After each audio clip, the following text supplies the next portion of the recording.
ਸਤਨਾਮ ਸ੍ਰੀ ਵਾਹਿਗੁਰੂ ਸਾਹਿਬ JIO. ਇਕ ਓੰਕਾਰ ਸਤਨਾਮ ਕਰਤਾ ਪੁਰਖ ਨਿਰਭਉ ਨਿਰਵੈਰ ਅਕਾਲ ਮੂਰਤ ਅਜੂਨੀ ਸੈਭੰ ਗੁਰ ਪ੍ਰਸਾਦ। ਰਾਗ ਵਡਹੰਸ ਮਹੱਲਾ ਪਹਿਲਾ। ਘਰ ਪਹਿਲਾ। ਅਮਲੀ ਅਮਲ ਨਾ ਅੰਬੜੈ, ਮੱਛੀ ਨੀਰ ਨਾ ਹੋਏ। ਜੋ ਰਤੇ ਸਹਿ ਆਪਣੈ, ਤਿਨ ਭਾਵੈ ਸਭ ਕੋਇ। ਵਾਹਿਗੁਰੂ ਜੀ ਕਾ ਖਾਲਸਾ, ਵਾਹਿਗੁਰੂ ਜੀ ਕੀ ਫਤਿਹ। ਦੀਨ ਦੁਨੀਆ ਦੇ ਵਾਲੀ, ਪਤਿਤ ਪਾਵਨ, ਭਗਤ ਵਸ਼ਲ, ਕਿਰਪਾ ਦੇ ਖਜ਼ਾਨੇ ਵਾਲੀਏ ਕੁਲ ਆਲਮ, ਧੰਨ ਧੰਨ ਸਾਹਿਬ ਸ੍ਰੀ ਗੁਰੂ ਗ੍ਰੰਥ ਸਾਹਿਬ ਮਹਾਰਾਜ। ਤਿੰਨਾਂ ਦੀ ਪਾਵਨ ਨਕੀ ਗੋਦ ਅੰਦਰ ਸੁਭਾਈਮਾਨ ਗੁਰੂ ਰੂਪ ਗੁਰੂ ਖਾਲਸਾ ਸਾਧ ਸੰਗਤ ਜੀ। ਆਪ ਕਿਰਪਾਲੂ ਸਤਿਗੁਰੂ ਸਾਹਿਬ ਜੀ ਦੇ ਪਾਵਨ ਪਵਿੱਤਰ ਗੁਰਬਾਣੀ ਦੀ ਜੋ ਲੜੀਵਾਰ ਕਥਾ ਆਰੰਭ ਹੈ, ਕੁਝ ਸਮੇਂ ਤੋਂ ਉਹ ਬੜੇ ਪ੍ਰੇਮ ਸਤਿਕਾਰ ਸਹਿਤ ਸਰਵਣ ਕਰ ਰਹੇ ਹੋ। ਸੋ ਪਿਆਰਿਓ, ਪਿੱਛੇ ਕਿਰਪਾਲੂ ਸਤਿਗੁਰੂ ਸਾਹਿਬ ਜੀ ਦੀ ਦਿਆਲਤਾ ਦਾ ਸਦਕਾ, ਰਹਿਮਤ ਦਾ ਸਦਕਾ, ਮੇਰੇ ਗਰੀਬ ਨਿਵਾਸ ਸੱਚੇ ਪਾਤਸ਼ਾਹ ਮਹਾਰਾਜ ਜੀ ਨੇ ਪਿਛਲੇ ਰਾਗ ਦੀ ਆਪ ਦਿਆਲਤਾ ਕਰਕੇ ਸਮਾਪਤੀ ਕੀਤੀ ਹੈ। ਹੁਣ ਵਡਹੰਸ ਰਾਗ ਦੀ ਆਰੰਭਤਾ ਸਤਿਗੁਰੂ ਸਾਹਿਬ ਜੀ ਆਪ ਦਿਆਲਤਾ ਦੇ ਘਰ ਵਿੱਚ ਆਣ ਕਰਕੇ ਕਰ ਰਹੇ ਹਨ। ਸੋ ਭਾਈ, ਜਿਸ ਸਮੇਂ ਸਤਿਗੁਰੂ ਸਾਹਿਬ ਸ੍ਰੀ ਗੁਰੂ ਨਾਨਕ ਦੇਵ ਸੱਚੇ ਪਾਤਸ਼ਾਹ ਮਹਾਰਾਜ ਦੀਨ ਦੁਨੀਆ ਦੇ ਵਾਲੀ ਆਪ ਧਰਤੀ ਨੂੰ ਧੀਰਜ ਦੇਣ ਵਾਸਤੇ, ਜਿਵੇਂ ਆਪਾਂ ਪੜ੍ਹਦੇ ਅਤੇ ਸੁਣਦੇ ਹਾਂ, ਕਲਮਲ ਹੋਈ ਮੇਦਨੀ, ਅਰਦਾਸ ਕਰੇ ਵਿਲ ਲਾਏ, ਸੱਚੇ ਸੁਣਿਆ ਕੰਨ ਦੇ, ਧੀਰਖ ਕੱਢੇ ਸਹਿਜ ਸੁਭਾਏ। ਕਿ ਧਰਤੀ ਪੁਕਾਰਾਂ ਕਰ ਰਹੀ ਸੀ ਕਿ ਪਾਪਾਂ ਦੇ ਨਾਲ ਮੈਂ ਭਾਰੀ ਹੋਈ ਹਾਂ। ਉਸ ਧਰਤੀ ਨੂੰ ਧੀਰਜ ਦੇਣ ਵਾਸਤੇ ਮੇਰੇ ਕਿਰਪਾਲੂ ਸਤਿਗੁਰੂ ਸਾਹਿਬ ਜੀ ਨੇ ਆਪ ਆਪਣਾ ਪਾਵਨ ਅਵਤਾਰ ਧਾਰਨ ਕੀਤਾ। ਧੰਨ ਸਾਹਿਬ ਸ੍ਰੀ ਗੁਰੂ ਨਾਨਕ ਦੇਵ ਮਹਾਰਾਜ ਜੀ ਨੇ ਜਿਸ ਸਮੇਂ ਰਾਏ ਬਲਾਰ ਜੀ ਨੂੰ ਉਪਦੇਸ਼ ਦੇ ਕਰਕੇ ਨਿਹਾਲ ਕੀਤਾ ਹੈ, ਮਾਤਾ ਪਿਤਾ ਨੂੰ ਆਪ ਦਿਆਲਤਾ ਕਰਕੇ, ਤਰਵਾਸਾ ਦੇ ਕਰਕੇ ਕਿਰਪਾਲੂ ਸਤਿਗੁਰੂ ਸਾਹਿਬ ਉਦਾਸੀ 'ਤੇ ਗਏ। 12 ਸਾਲਾਂ ਬਾਅਦ ਮੇਰੇ ਗਰੀਬ ਨਿਵਾਸ ਸਤਿਗੁਰੂ ਵਾਪਸ। ਸੋ ਪਿਆਰਿਓ, ਚੱਲ ਕਰਕੇ ਨਨਕਾਣਾ ਸਾਹਿਬ ਆਏ, ਜੋ ਭਾਈ ਬਾਲੇ ਦੇ ਪਿਤਾ ਦਾ ਖੂਹ ਸੀ, ਬਾਬੇ ਤੇਜ ਭਾਣ ਦਾ। ਉੱਥੇ ਆਣ ਕਰਕੇ ਟਿਕਾਣਾ ਕੀਤਾ ਹੈ। ਨਗਰ ਦੇ ਪਾਸ ਆਇਆ ਜਾਣ ਕਰਕੇ ਧੰਨ ਧੰਨ ਬਾਬਾ ਮਰਦਾਨਾ ਜੀ, ਜਿਨ੍ਹਾਂ ਨੇ ਬੜੀ ਵੱਡੀ ਸੇਵਾ 52 ਸਾਲ ਕਿਰਪਾਲੂ ਸਤਿਗੁਰੂ ਸਾਹਿਬ ਜੀ ਦੇ ਨਾਲ ਰਵਾਬ ਦੀ ਸੇਵਾ ਕੀਤੀ ਹੈ, ਉਹਨਾਂ ਨੇ ਕਿਰਪਾਲੂ ਸਤਿਗੁਰੂ ਸਾਹਿਬ ਜੀ ਦੇ ਪਾਸ ਬੇਨਤੀ ਕੀਤੀ, ਗਰੀਬ ਨਿਵਾਸ ਸਤਿਗੁਰੂ ਆਪ ਦਇਆ ਕਰੋ, ਮੈਂ ਆਪਣੇ ਗ੍ਰਹਿ ਵਿਖੇ ਜਾ ਕਰਕੇ ਦਰਸ਼ਨ, ਸੋ ਆਪਣੇ ਪਰਿਵਾਰ ਨੂੰ ਮਿਲ ਕਰਕੇ ਫਿਰ ਆਪ ਜੀ ਦੇ ਦਰਸ਼ਨਾਂ ਨੂੰ ਆਣ ਕਰਕੇ ਕਰਦਾ ਹਾਂ। ਉਸ ਸਮੇਂ ਕਿਰਪਾਲੂ ਸਤਿਗੁਰੂ ਸਾਹਿਬ ਜੀ ਨੇ ਬਚਨ ਕੀਤੇ ਕਿ ਸਾਡੇ ਆਉਣ ਬਾਰੇ ਕਿਸੇ ਨੂੰ ਨਹੀਂ ਦੱਸਣਾ, ਅਤੇ ਨਾਲ ਜਾ ਕਰਕੇ ਮੋਹ ਵਿੱਚ ਨਾ ਪਰਚ ਜਾਇਆ ਜੀ, ਛੇਤੀ ਵਾਪਸ ਮੁੜ ਆਉਣਾ। ਬਾਬਾ ਮਰਦਾਨਾ ਜੀ ਆਪਣੇ ਘਰ ਵਿਖੇ ਗਏ, ਜਾ ਕਰਕੇ ਆਪਣੇ ਬੱਚਿਆਂ ਨੂੰ, ਧਰਮ ਪਤਨੀ ਨੂੰ, ਮਾਤਾ ਪਿਤਾ ਨੂੰ ਮਿਲੇ, ਮਿਲ ਕਰਕੇ ਵਾਪਸ ਚੱਲੇ ਹਨ। ਜਾਂਦਿਆਂ ਹੋਇਆ ਵਿਚਾਰ ਕੀਤੀ ਕਿ ਸਤਿਗੁਰੂ ਸਾਹਿਬ ਸ੍ਰੀ ਗੁਰੂ ਨਾਨਕ ਦੇਵ ਮਹਾਰਾਜ ਜੀ ਦੇ ਗ੍ਰਹਿ ਵਿਖੇ ਜਾ ਕਰਕੇ ਸਤਿਕਾਰਯੋਗ ਮਾਤਾ ਤ੍ਰਿਪਤਾ ਜੀ ਦੇ ਵੀ ਦਰਸ਼ਨ ਕਰੀਏ, ਬਾਬਾ ਕਲਿਆਣ ਚੰਦ ਜੀ ਦੇ ਦਰਸ਼ਨ ਕਰੀਏ। ਉਸ ਸਮੇਂ ਪਿਆਰਿਓ, ਮਾਤਾ ਜੀ ਦੇ ਪਾਸ ਜਾ ਕਰਕੇ ਦਰਸ਼ਨ ਕੀਤੇ ਹਨ। ਮਾਤਾ ਜੀ ਦੇ ਦਰਸ਼ਨ ਕਰਨੇ 'ਤੇ ਮਾਤਾ ਜੀ ਨੇ ਪੁੱਛਿਆ ਕਿ ਭਾਈ ਇਕੱਲੇ ਆਏ ਹੋ ਅਤੇ ਜਾਂ ਸਤਿਗੁਰੂ ਸਾਹਿਬ ਗੁਰੂ ਨਾਨਕ ਦੇਵ ਮਹਾਰਾਜ ਨਾਲ ਆਏ ਹਨ ਸਾਡੇ ਪੁੱਤਰ। ਉਸ ਸਮੇਂ ਸਤਿਗੁਰੂ ਸਾਹਿਬ ਜੀ ਦੇ ਵਰਜੇ ਹੋਏ ਬਾਬਾ ਮਰਦਾਨਾ ਜੀ ਨੇ ਕੋਈ ਵੀ ਬਚਨ ਨਹੀਂ ਕੀਤਾ। ਸੋ ਬਿਨਾਂ ਬਚਨ ਕਰਨ ਤੋਂ ਉੱਠ ਕਰਕੇ ਚੱਲ ਪਏ। ਮਾਤਾ ਤ੍ਰਿਪਤਾ ਜੀ ਨੇ ਜਾਣਿਆ ਕਿ ਉਹ ਨੇੜੇ ਤੇੜੇ ਕਿਤੇ ਹੋਣਗੇ। ਮਾਤਾ ਤ੍ਰਿਪਤਾ ਜੀ ਵੀ ਬੜੇ ਸੁੰਦਰ ਪਕਵਾਨ, ਬੜੇ ਸੁੰਦਰ ਵਸਤਰ ਲੈ ਕਰਕੇ ਬਾਬਾ ਮਰਦਾਨਾ ਜੀ ਦੇ ਪਿੱਛੇ ਚੱਲੇ ਹਨ। ਚਲਦੇ ਚਲਦੇ ਬਾਬਾ ਤੇਜ ਭਾਣ ਜੀ ਦੇ ਖੂਹ ਤੇ ਆਏ।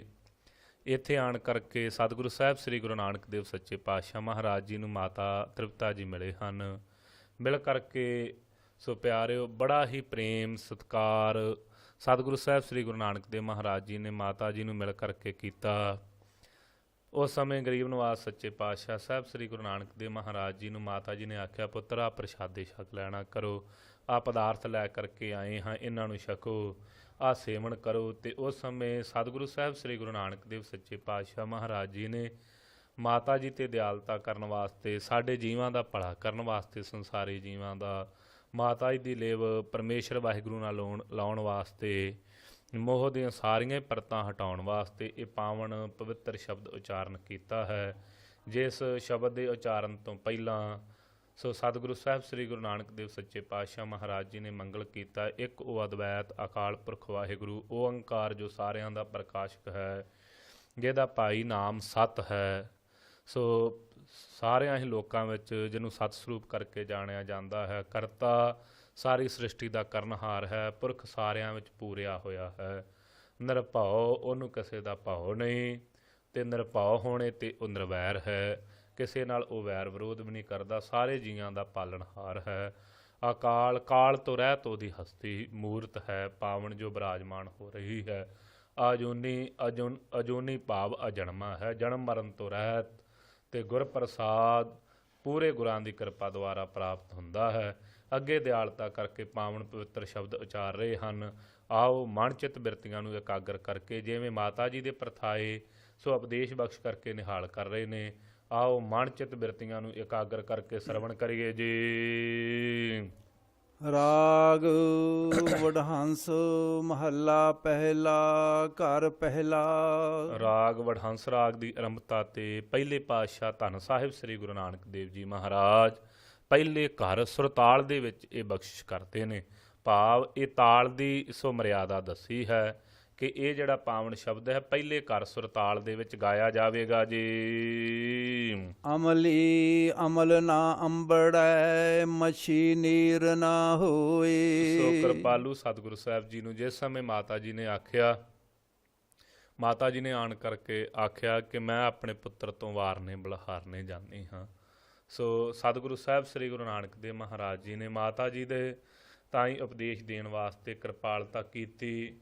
ਮਾਤਾ ਜੀ ਤੁਸੀਂ ਤੇ ਸਾਡੇ ਤੋਂ ਵਾਰਨੇ ਬਲਹਾਰਨੇ ਜਾਂਦੇ ਹੋ, ਅਸੀਂ ਪਰ ਉਹ ਪਰਮੇਸ਼ਰ ਵਾਹਿਗੁਰੂ ਤੋਂ ਵਾਰਨੇ ਜਾਂਦੇ ਹਾਂ। ਹਾਂ ਵਾਰੀ ਮੰਨਿਆ ਖੰਨੀਆਂ ਮੰਨਿਆ ਤੋਂ ਸਾਹਿਬ ਕਾ ਨਾਮ ਹੈ। ਸੋ ਅਸੀਂ ਤੇ ਮਾਤਾ ਜੀ ਉਹ ਪਰਮੇਸ਼ਰ ਵਾਹਿਗੁਰੂ ਤੋਂ ਟੋਟੇ ਟੋਟੇ ਭਾਵ ਇਹ ਸਰੀਰ ਦੇ 4 ਟੋਟੇ ਕਰਕੇ ਭੋਰਾ ਭੋਰਾ ਹੋ ਕਰਕੇ ਪਰਮੇਸ਼ਰ ਤੋਂ ਵਾਰਨੇ ਬਲਹਾਰਨੇ ਕਰਦੇ ਹਾਂ। ਸੋ ਮਾਤਾ ਜੀ ਨੇ ਪੁੱਛਿਆ ਕੀ ਕਾਰਨ, ਤਾਂ ਤੁਹਾਡੀ ਇੰਨੀ ਪ੍ਰੀਤੀ ਕਿਉਂ, ਪਦਾਰਥਾਂ ਵਿੱਚ ਤੁਸੀਂ ਪ੍ਰੀਤੀ ਨਹੀਂ ਕਰਦੇ, ਇੰਨੇ ਸੁੰਦਰ ਮਿੱਠੇ ਰਸਾਂ ਵਾਲੇ ਖੱਟ ਮਿੱਠੇ ਪਦਾਰਥ ਅਸੀਂ ਲੈ ਕਰਕੇ ਆਏ ਹਾਂ, ਇਹਨਾਂ ਨੂੰ ਛਕਣ ਵਿੱਚ ਤੁਹਾਡਾ ਚਿੱਤ ਕਿਉਂ ਨਹੀਂ। ਤਾਂ ਕਿਰਪਾਲਤਾ ਕਰਕੇ ਸਮਝਾਉਂਦੇ ਹਨ, ਅਮਲੀ ਅਮਲ ਨਾ ਅੰਬੜੈ। ਮਾਤਾ ਜੀ ਜੇ ਭਲਾ ਕਿਸੇ ਅਮਲੀ ਦੇ ਪਾਸ ਅਮਲ ਨਾ ਉਪੜੇ, ਅੰਬੜੇ ਪਹੁੰਚੇ ਨਾ, ਉਹਨੂੰ ਪ੍ਰਾਪਤ ਨਾ ਹੋਵੇ, ਤੇ ਹੋਰ ਪਦਾਰਥ ਜਿੰਨੇ ਮਰਜ਼ੀ ਵੀ ਉਹਨੂੰ ਦਈ ਜਾਵੋ ਉਹਦੇ ਵਾਸਤੇ ਵਿਅਰਥ ਹੀ ਹਨ। ਜਿੰਨੇ ਮਰਜ਼ੀ ਸੁੰਦਰ ਪਦਾਰਥ ਸੋ ਸੋਹਣਿਆਂ ਥਾਵਾਂ 'ਤੇ ਬਿਠਾਲ ਕਰਕੇ ਖਵਾਲ ਦੇਵੋ, ਜੇ ਅਮਲੀ ਨੂੰ ਅਮਲ ਹੀ ਨਹੀਂ ਪ੍ਰਾਪਤ ਹੋਇਆ ਤੇ ਉਹ ਪਦਾਰਥ ਉਹਦੇ ਕਿਸ ਕੰਮ ਦੇ ਹਨ, ਉਹਦੇ ਭਾਅ ਦੇ ਤੇ ਵਿਅਰਥ ਹੀ ਹੋਏ ਨਾ, ਤੇ ਮੱਛੀ ਨੀਰ ਨਾ ਹੋਏ। ਤੇ ਮੱਛੀ ਨੂੰ ਭਾਵੇਂ ਜਿੰਨੇ ਮਰਜ਼ੀ ਸੁੰਦਰ ਕੱਪੜਿਆਂ 'ਚ ਲਪੇਟ ਕੇ ਰੱਖੀ ਜਾਵੋ, ਪਸ਼ਮੀਨੇ ਦੇ ਪੱਟ ਪਹਿਨਾ ਦੇਵੋ, ਜੇ ਪਾਣੀ ਵਿੱਚ ਨਹੀਂ ਤੇ ਉਹਦਾ ਜੀਵਨ ਉਸੇ ਵੇਲੇ ਹੀ ਨਾਸ ਹੋ ਜਾਵੇਗਾ। ਇਸ ਤਰੀਕੇ ਦੇ ਨਾਲ ਕਿਰਪਾਲੂ ਸਤਿਗੁਰੂ ਸਾਹਿਬ ਜੀ ਆਪ ਦਿਆਲਤਾ ਕਰਕੇ ਸਮਝਾਉਂਦੇ ਹਨ। ਜੋ ਰਤੇ ਸਹਿ ਆਪਣੈ, ਤਿਨ ਭਾਵੈ ਸਭ ਕੋਈ। ਮਾਤਾ ਜੀ ਜਿਹੜੇ ਆਪਣੇ ਸਹਪਤੀ ਪਰਮੇਸ਼ਰ ਵਾਹਿਗੁਰੂ 'ਚ ਰਤੇ ਰੰਗੇ ਹੋਏ ਹਨ, ਜਿਵੇਂ ਅਮਲੀ ਨੂੰ ਅਮਲ ਨਾਲ ਪ੍ਰੀਤੀ ਹੈ, ਜਿਵੇਂ ਮੱਛੀ ਦਾ ਪਾਣੀ ਤੋਂ ਬਿਨਾਂ ਜੀਵਨ ਨਹੀਂ, ਇਸੇ ਤਰੀਕੇ ਦੇ ਨਾਲ ਜਿਹੜੇ ਪਰਮੇਸ਼ਰ ਪਤੀ ਵਾਹਿਗੁਰੂ ਦੇ ਵਿੱਚ ਰੰਗੇ ਹੋਈਆਂ ਨੇ, ਜਿਹੜੀਆਂ ਜੀਵ ਰੂਪੀ ਇਸਤਰੀਆਂ, ਜਿਹੜੇ ਚਿੱਤ ਪਰਮੇਸ਼ਰ ਵਾਹਿਗੁਰੂ ਦੇ ਵਿੱਚ ਰਤੇ ਰੰਗੇ ਗਏ ਹਨ, ਜਿਨ੍ਹਾਂ ਨੂੰ ਪਰਮੇਸ਼ਰ ਵਾਹਿਗੁਰੂ ਦੇ ਪਾਵਨ ਨਾਮ ਦੀ ਸਾਰ ਮਰਿਆਦਾ ਸਮਝ ਆ ਗਈ ਹੈ, ਜਿਹੜੇ ਉਹਦੇ ਵਿੱਚ ਰੰਗੇ ਹਨ। ਤਿਨ ਭਾਵੈ ਸਭ ਕੋਈ। ਭਾਵੇਂ ਮਾਤਾ ਜੀ ਉਹਨਾਂ ਦੇ ਪਾਸ ਜਿੰਨਾ ਮਰਜ਼ੀ ਵੀ ਹੋਰ ਪਦਾਰਥ ਲਿਆ ਕਰਕੇ ਰੱਖ ਦਿੱਤੇ ਜਾਣ, ਹੋਰ ਜਿੰਨੇ ਮਰਜ਼ੀ ਵੀ ਪਦਾਰਥਾਂ ਨੂੰ ਉਹ ਪਾਉਂਦੇ ਦਿਸਦੇ ਹੋਣ, ਖਾਂਦੇ ਦਿਸਦੇ ਹੋਣ, ਪਰ ਪਰਮੇਸ਼ਰ ਵਾਹਿਗੁਰੂ ਦੇ ਨਾਮ ਤੋਂ ਬਿਨਾਂ ਉਹਨਾਂ ਨੂੰ ਹੋਰ ਕਿਸੇ ਵੀ ਪਦਾਰਥ ਦੇ ਵਿੱਚ ਉਹਨਾਂ ਦੀ ਭਾਵਨਾ ਨਹੀਂ। ਕਿਉਂ? ਤਿਨ ਭਾਵੈ ਸਭ ਕੋਏ। ਉਹਨਾਂ ਨੂੰ ਸਾਰੀ ਸ੍ਰਿਸ਼ਟੀ ਦਾ ਮਾਲਕ ਜਿਹੜਾ ਹੈ, ਸਾਰਿਆਂ ਦਾ ਕਰਨ ਵਾਲਾ ਪਰਮੇਸ਼ਰ ਵਾਹਿਗੁਰੂ, ਉਹ ਉਹਨਾਂ ਦੇ ਚਿੱਤ ਨੂੰ ਭਾਵੈ ਚੰਗਾ ਲੱਗ ਗਿਆ, ਅਥਵਾ ਉਹਨਾਂ ਦੀ ਭਾਵਨੀ ਪਰਮੇਸ਼ਰ ਨੂੰ ਭਾ ਗਈ ਹੈ ਜੀ। ਹਉ ਵਾਰੀ ਵੰਜਾਂ ਖੰਨੀਏ ਵੰਜਾਂ। ਸੋ ਉਸ ਸਮੇਂ ਸਤਿਗੁਰੂ ਸਾਹਿਬ ਕਹਿਣ ਲੱਗੇ, ਐਸਾ ਜਿਹੜਾ ਪਰਮੇਸ਼ਰ ਵਾਹਿਗੁਰੂ ਨਾ, ਜਿਹਦੇ ਨਾਮ ਨੂੰ ਜਪਣੇ ਤੇ ਫਿਰ ਜੀ ਤਿੰਨ ਭਾਵ ਹੈ ਸਭ ਕੋਏ, ਉਹ ਜਿਹੜੇ ਪਰਮੇਸ਼ਰ ਦੇ ਪਿਆਰੇ ਨੇ ਉਹ ਸਾਰਿਆਂ ਨੂੰ ਪਾਉਂਦੇ ਹਨ। ਇਸ ਕਰਕੇ ਜਿਹਦੇ ਨਾਮ ਨੂੰ ਜਪਣੇ ਤੇ ਸਾਰਾ ਹੀ ਸੰਸਾਰ ਆਪਣਾ ਹੋ ਗਿਆ ਏ, ਐਸੇ ਪਰਮੇਸ਼ਰ ਵਾਹਿਗੁਰੂ ਦੇ ਨਾਮ ਤੋਂ, ਐਸੇ ਪਰਮੇਸ਼ਰ ਵਾਹਿਗੁਰੂ ਤੋਂ ਕਹਿੰਦੇ ਅਸੀਂ ਵਾਰਨੇ ਬਲਹਾਰਨੇ ਜਾਣੇ, ਟੋਟੇ ਟੋਟੇ ਹੋ ਕਰਕੇ ਖੰਨੀਏ, ਟੋਟੇ ਟੋਟੇ ਪੋਰਾ ਪੋਰਾ ਹੋ ਕਰਕੇ ਤਉ ਸਾਹਿਬ ਕੀ ਨਾਵੈ। ਕਿਤੋਂ ਜਾਂਦੇ ਜੀ? ਕਹਿੰਦੇ ਉਹ ਪਰਮੇਸ਼ਰ ਵਾਹਿਗੁਰੂ ਦਾ ਜਿਹੜਾ ਨਾਮ ਹੈ, ਸਾਰਿਆਂ ਨੂੰ ਜਿਹੜਾ ਮਲ ਤੋਂ ਰਹਿਤ ਕਰਨ ਵਾਲਾ ਹੈ, ਉਹਦੇ ਪਾਵਨ ਨਾਮ ਤੋਂ ਜੀ। ਰਹਾਉ ਸਾਹਿਬ ਸਫਲਿਓ ਰੁਖੜਾ। ਸੋ ਉਸ ਸਮੇਂ ਮਾਤਾ ਜੀ ਨੇ ਪੁੱਛਿਆ, ਕਹਿਣ ਲੱਗੇ ਪੁੱਤਰ ਜੀ ਉਹ ਜਿਹੜਾ ਪਰਮੇਸ਼ਰ ਵਾਹਿਗੁਰੂ ਹੈ, ਸੋ ਉਹਦੇ ਵਿੱਚ ਐਸੀ ਬਖਸ਼ਿਸ਼ ਕੀ ਹੈ? ਕਹਿੰਦੇ ਮਾਤਾ ਜੀ ਸਾਹਿਬ ਸਫਲਿਓ ਰੁਖੜਾ। ਕਹਿਣ ਲੱਗੇ ਉਹ ਪਰਮੇਸ਼ਰ ਵਾਹਿਗੁਰੂ ਜਿਹੜਾ ਹੈ ਨਾ, ਸਫਲਿਆਂ ਕਰਨ ਵਾਲਾ ਜਾਂ ਸਹਿਤ ਫਲ ਦੇ ਰੁੱਖ ਹੈ, ਸ੍ਰੇਸ਼ਟ ਫਲਾਂ ਨੂੰ ਦੇਣ ਵਾਲਾ। ਕਿਹੜਾ ਫਲ ਲੱਗਾ ਹੋਇਆ? ਮਾਤਾ ਜੀ ਨੇ ਪੁੱਛਿਆ ਤਾਂ ਕਿਰਪਾ ਕਰਕੇ ਦੱਸਦੇ ਹਨ, ਅੰਮ੍ਰਿਤ ਜਾ ਕਾ ਨਾਉ। ਕਹਿੰਦੇ ਨਾਮ ਰੂਪੀ ਅੰਮ੍ਰਿਤ ਸਾਹਿਬ ਸਤਿਗੁਰੂ ਅਕਾਲ ਪੁਰਖ ਵਾਹਿਗੁਰੂ ਜੋ ਸਹਿਤ ਫਲਾਂ ਦੇ ਰੁੱਖ ਹੈ ਨਾ, ਉਹਨੂੰ ਅੰਮ੍ਰਿਤ ਨਾਮ ਫਲ ਲੱਗਾ ਹੋਇਆ ਹੈ। ਜਿਨ੍ਹਾਂ ਪਰਮੇਸ਼ਰ ਵਾਹਿਗੁਰੂ ਦਾ ਨਾਮ ਜਪਿਆ ਹੈ, ਜਿਹੜੇ ਭਾਈ ਦੇਵਤੇ ਵੀ ਜਿਸ ਅੰਮ੍ਰਿਤ ਨੂੰ ਪ੍ਰਾਪਤ ਕਰਦੇ ਫਿਰਦੇ ਸਨ, ਨਹੀਂ ਲੱਭਾ ਸਮੁੰਦਰ ਆਦਿਕ ਰਿੜਕਦੇ ਫਿਰਦੇ ਸੀ, ਉਹ ਪਰਮੇਸ਼ਰ ਵਾਹਿਗੁਰੂ ਦਾ ਨਾਮ ਫਲ ਜਿਨ੍ਹਾਂ ਨੂੰ ਪ੍ਰਾਪਤ ਹੋ ਗਿਆ ਹੈ, ਉਹਨਾਂ ਨੂੰ ਸਹਿਜੇ ਹੀ ਸੁਤੇ ਹੀ ਪ੍ਰਾਪਤ ਹੋ ਜਾਂਦਾ ਹੈ। ਜਿਵੇਂ ਸਤਿਗੁਰੂ ਸਾਹਿਬ ਧੰਨ ਕਲਗੀਧਰ ਚੋਜੀ ਪ੍ਰੀਤਮ ਸਾਹਿਬ ਸ੍ਰੀ ਗੁਰੂ ਨਾਨਕ ਦੇਵ ਮਹਾਰਾਜ ਜੀ ਦੇ 10ਵੇਂ ਸਰੂਪ ਸਤਿਗੁਰੂ ਸਾਹਿਬ ਜੀ ਨੇ ਆਪ ਦਿਆਲਤਾ ਕਰਕੇ, ਰਹਿਮਤ ਕਰਕੇ, ਖੰਡੇ ਬਾਟੇ ਦੇ ਅੰਮ੍ਰਿਤ ਦੀ ਪੌਲ ਦੇ ਕਰਕੇ ਸਾਰੇ ਜੀਵਾਂ ਦਾ ਭਲਾ ਕਰ ਦਿੱਤਾ ਹੈ। ਸਹਿਤ ਫਲ ਦੇ ਰੁੱਖ ਹਨ ਸਤਿਗੁਰੂ ਸਾਹਿਬ। ਇਸ ਕਰਕੇ ਮਾਤਾ ਜੀ ਉਹ ਅੰਮ੍ਰਿਤ ਦੇ ਦਾਤੇ ਹਨ। ਗੁਰੂ ਨਾਨਕ ਦੇਵ ਮਹਾਰਾਜ ਕਹਿੰਦੇ ਮਾਤਾ ਜੀ ਉਸ ਪਰਮੇਸ਼ਰ ਵਾਹਿਗੁਰੂ ਦੇ ਪਾਸੋਂ ਜਿਹੜਾ ਅੰਮ੍ਰਿਤ ਨਾਮ ਹੈ ਨਾ ਪਰਮੇਸ਼ਰ ਦਾ, ਉਹ ਦਾਤ ਪ੍ਰਾਪਤ ਹੁੰਦੀ ਹੈ। ਜਿਨ ਪੀਆ ਤੇ ਤ੍ਰਿਪਤ ਭਏ। ਸੋ ਮਾਤਾ ਜੀ ਨੇ ਪੁੱਛਿਆ, ਫਿਰ ਪੁੱਤਰ ਜੀ ਇਹ ਅੰਮ੍ਰਿਤ ਛਕ ਕਰਕੇ ਕੀ ਹੁੰਦਾ ਹੈ? ਕਹਿੰਦੇ ਜਿਨ ਪੀਆ ਤੇ ਤ੍ਰਿਪਤ ਭਏ। ਜਿਨ੍ਹਾਂ ਨੇ ਨਾਮ ਰੂਪੀ ਅੰਮ੍ਰਿਤ ਧਾਰਨ ਕੀਤਾ, ਪੀਤਾ ਹੈ ਰਸਨਾ ਦੁਆਰਾ, ਵਾਰ-ਵਾਰ ਪਰਮੇਸ਼ਰ ਵਾਹਿਗੁਰੂ ਦੇ ਨਾਮ ਅੰਮ੍ਰਿਤ ਨੂੰ ਪੀਤਾ, ਉਹ ਤ੍ਰਿਪਤ ਹੋ ਗਏ ਨੇ, ਰੱਜ ਗਏ ਹਨ। ਤ੍ਰਿਪਤ ਦਾ ਭਾਵ ਹੈ ਰੱਜ ਜਾਣਾ। ਉਹਨਾਂ ਨੂੰ ਫਿਰ ਸੰਸਾਰ ਕਿਸੇ ਵੀ ਪਦਾਰਥ ਦੀ ਭੁੱਖ ਨਹੀਂ ਰਹੀ। ਪਰ ਉਹਨਾਂ ਨੂੰ ਜਿਨ੍ਹਾਂ ਨੇ ਭਾਈ ਪੀਣਾ ਕੀਤਾ ਹੈ, ਕਈ ਅੱਜ ਕੱਲ੍ਹ ਰਿਵਾਜ਼ ਚੱਲਿਆ ਗਲਾਂ 'ਚ ਤਾਗੇ ਤੇ ਤਵੀਤੜੀਆਂ ਪਾਈ ਫਿਰਦੇ ਨੇ, ਅਤੇ ਉਹ ਤਵੀਤ ਪਾ ਕਰਕੇ ਤੇ ਉਹਨਾਂ ਦੇ ਵਿੱਚ ਕੁਝ ਨਾ ਕੁਝ ਲਿਖ ਕਰਕੇ ਪਾਇਆ ਹੁੰਦਾ ਹੈ। ਪੁੱਛਿਆ ਜੀ ਕੀ? ਕਹਿੰਦੇ ਜੀ ਫਲਾਣੇ ਬਾਬਿਆਂ ਨੇ ਸ਼ਬਦ ਲਿਖ ਕੇ ਦਿੱਤਾ ਸੀ ਤੇ ਉਹਦਾ ਤਵੀਤ ਬਣਾ ਕਰਕੇ ਗਲ 'ਚ ਪਾ ਲਿਆ। ਭਾਈ ਗਲ 'ਚ ਪਾਉਣ ਨਾਲ ਨਹੀਂ, ਡਾਕਟਰ ਦੇ ਪਾਸ ਜਾਂਦੇ ਹਾਂ, ਦਵਾਈ ਦਿੰਦਾ ਹੈ, ਕਹਿੰਦਾ ਆਹ ਦਵਾਈ ਖਾਇਓ ਤੁਹਾਡਾ ਰੋਗ ਮਿਟ ਜਾਵੇਗਾ, ਨਾਸ ਹੋ ਜਾਵੇਗਾ। ਤੇ ਜੇ ਕੋਈ ਉਹ ਦਵਾਈ ਨੂੰ ਭਾਈ ਤਵੀਤ ਬਣਾ ਕੇ ਗਲ 'ਚ ਪਾ ਛੱਡੇ ਤੇ ਬਿਮਾਰੀ ਵੱਧਦੀ ਜਾਵੇਗੀ ਤੇ ਔੜਕ ਨੂੰ ਮਰ ਕਰਕੇ ਤੇ ਜਮਾਂ ਦੇ ਜਾਂ ਦੁੱਖਾਂ ਨੂੰ ਪਾਉਣਾ ਕਰੇਗਾ। ਸੋ ਇਸੇ ਤਰੀਕੇ ਦੇ ਨਾਲ ਜਿਹੜਾ ਪਾਵਨ ਨਾਮ ਅੰਮ੍ਰਿਤ ਹੈ ਨਾ, ਇਹਨੂੰ ਭਾਈ ਗਲ 'ਚ ਪਾਉਣ ਨਾਲ ਤ੍ਰਿਪਤੀ ਨਹੀਂ, ਇਹਨੂੰ ਗਲ 'ਚ ਪਾਉਣ ਨਾਲ ਜਿਹੜੀ ਤ੍ਰਿਸ਼ਨਾ ਦੀ ਬਿਮਾਰੀ ਇਹ ਲੱਥਣ ਨਹੀਂ ਲੱਗੀ। ਕਿਵੇਂ ਲੱਥੇਗੀ? ਜਿਣ ਪੀਆ ਤੇ ਤ੍ਰਿਪਤ ਭਏ। ਜਿਨ੍ਹਾਂ ਰਸਨਾ ਦੁਆਰਾ ਜਪਿਆ ਹੈ, ਜਦੋਂ ਰਸਨਾ ਦੁਆਰਾ ਜਪਿਆ, ਜਿਵੇਂ ਦਵਾਈ ਜ਼ਬਾਨ 'ਤੇ ਰੱਖੀਏ ਤੇ ਹੇਠਾਂ ਜਾ ਕਰਕੇ ਗਲੇ 'ਚੋਂ ਠਾਂ ਉਤਰੀ ਤੇ ਉਹਨੇ ਰੋਗਾਂ ਦਾ ਨਾਸ ਕਰ ਦਿੱਤਾ। ਇਸੇ ਤਰੀਕੇ ਦੇ ਨਾਲ ਜਿਨ੍ਹਾਂ ਭਾਈ ਰਸਨਾ ਦੁਆਰਾ ਪਰਮੇਸ਼ਰ ਦਾ ਨਾਮ ਜਪਿਆ ਹੈ, ਉਹ ਠਾਂ ਹਿਰਦੇ ਵਿੱਚ ਉਤਰ ਕਰਕੇ ਫਿਰ ਤ੍ਰਿਪਤ ਕਰ ਦਿੱਤਾ, ਰੱਜ ਗਏ, ਸੰਸਾਰ ਦੀਆਂ ਸਾਰੀਆਂ ਭੁੱਖਾਂ ਲੱਥ ਗਈਆਂ ਜੀ। ਹਉ ਤਿਨ ਬਲਿਹਾਰੈ ਜਾਉ। ਜਿਨ੍ਹਾਂ ਭਾਈ ਪਰਮੇਸ਼ਰ ਵਾਹਿਗੁਰੂ ਦਾ ਅੰਮ੍ਰਿਤ ਨਾਮ ਉਹ ਪੀਣਾ ਕੀਤਾ ਹੈ, ਸਤਿਗੁਰੂ ਸਾਹਿਬ ਕਹਿੰਦੇ ਅਸੀਂ ਉਹਨਾਂ ਤੋਂ ਵੀ ਬਲਿਹਾਰੇ ਬਲਿਹਾਰਨੇ ਜਾਂਦੇ ਹਾਂ। ਮੈਂ ਕੀ ਨਦਰ ਨਾ ਆਵਹੀ। ਮਾਤਾ ਜੀ ਉਸ ਸਮੇਂ ਕਹਿਣ ਲੱਗੇ ਪੁੱਤਰ ਜੀ ਸਾਨੂੰ ਤੇ ਦ੍ਰਿਸ਼ਟੀ ਨਹੀਂ ਆਉਂਦਾ, ਸਾਨੂੰ ਤੇ ਦਿਸ ਨਹੀਂ ਰਿਹਾ।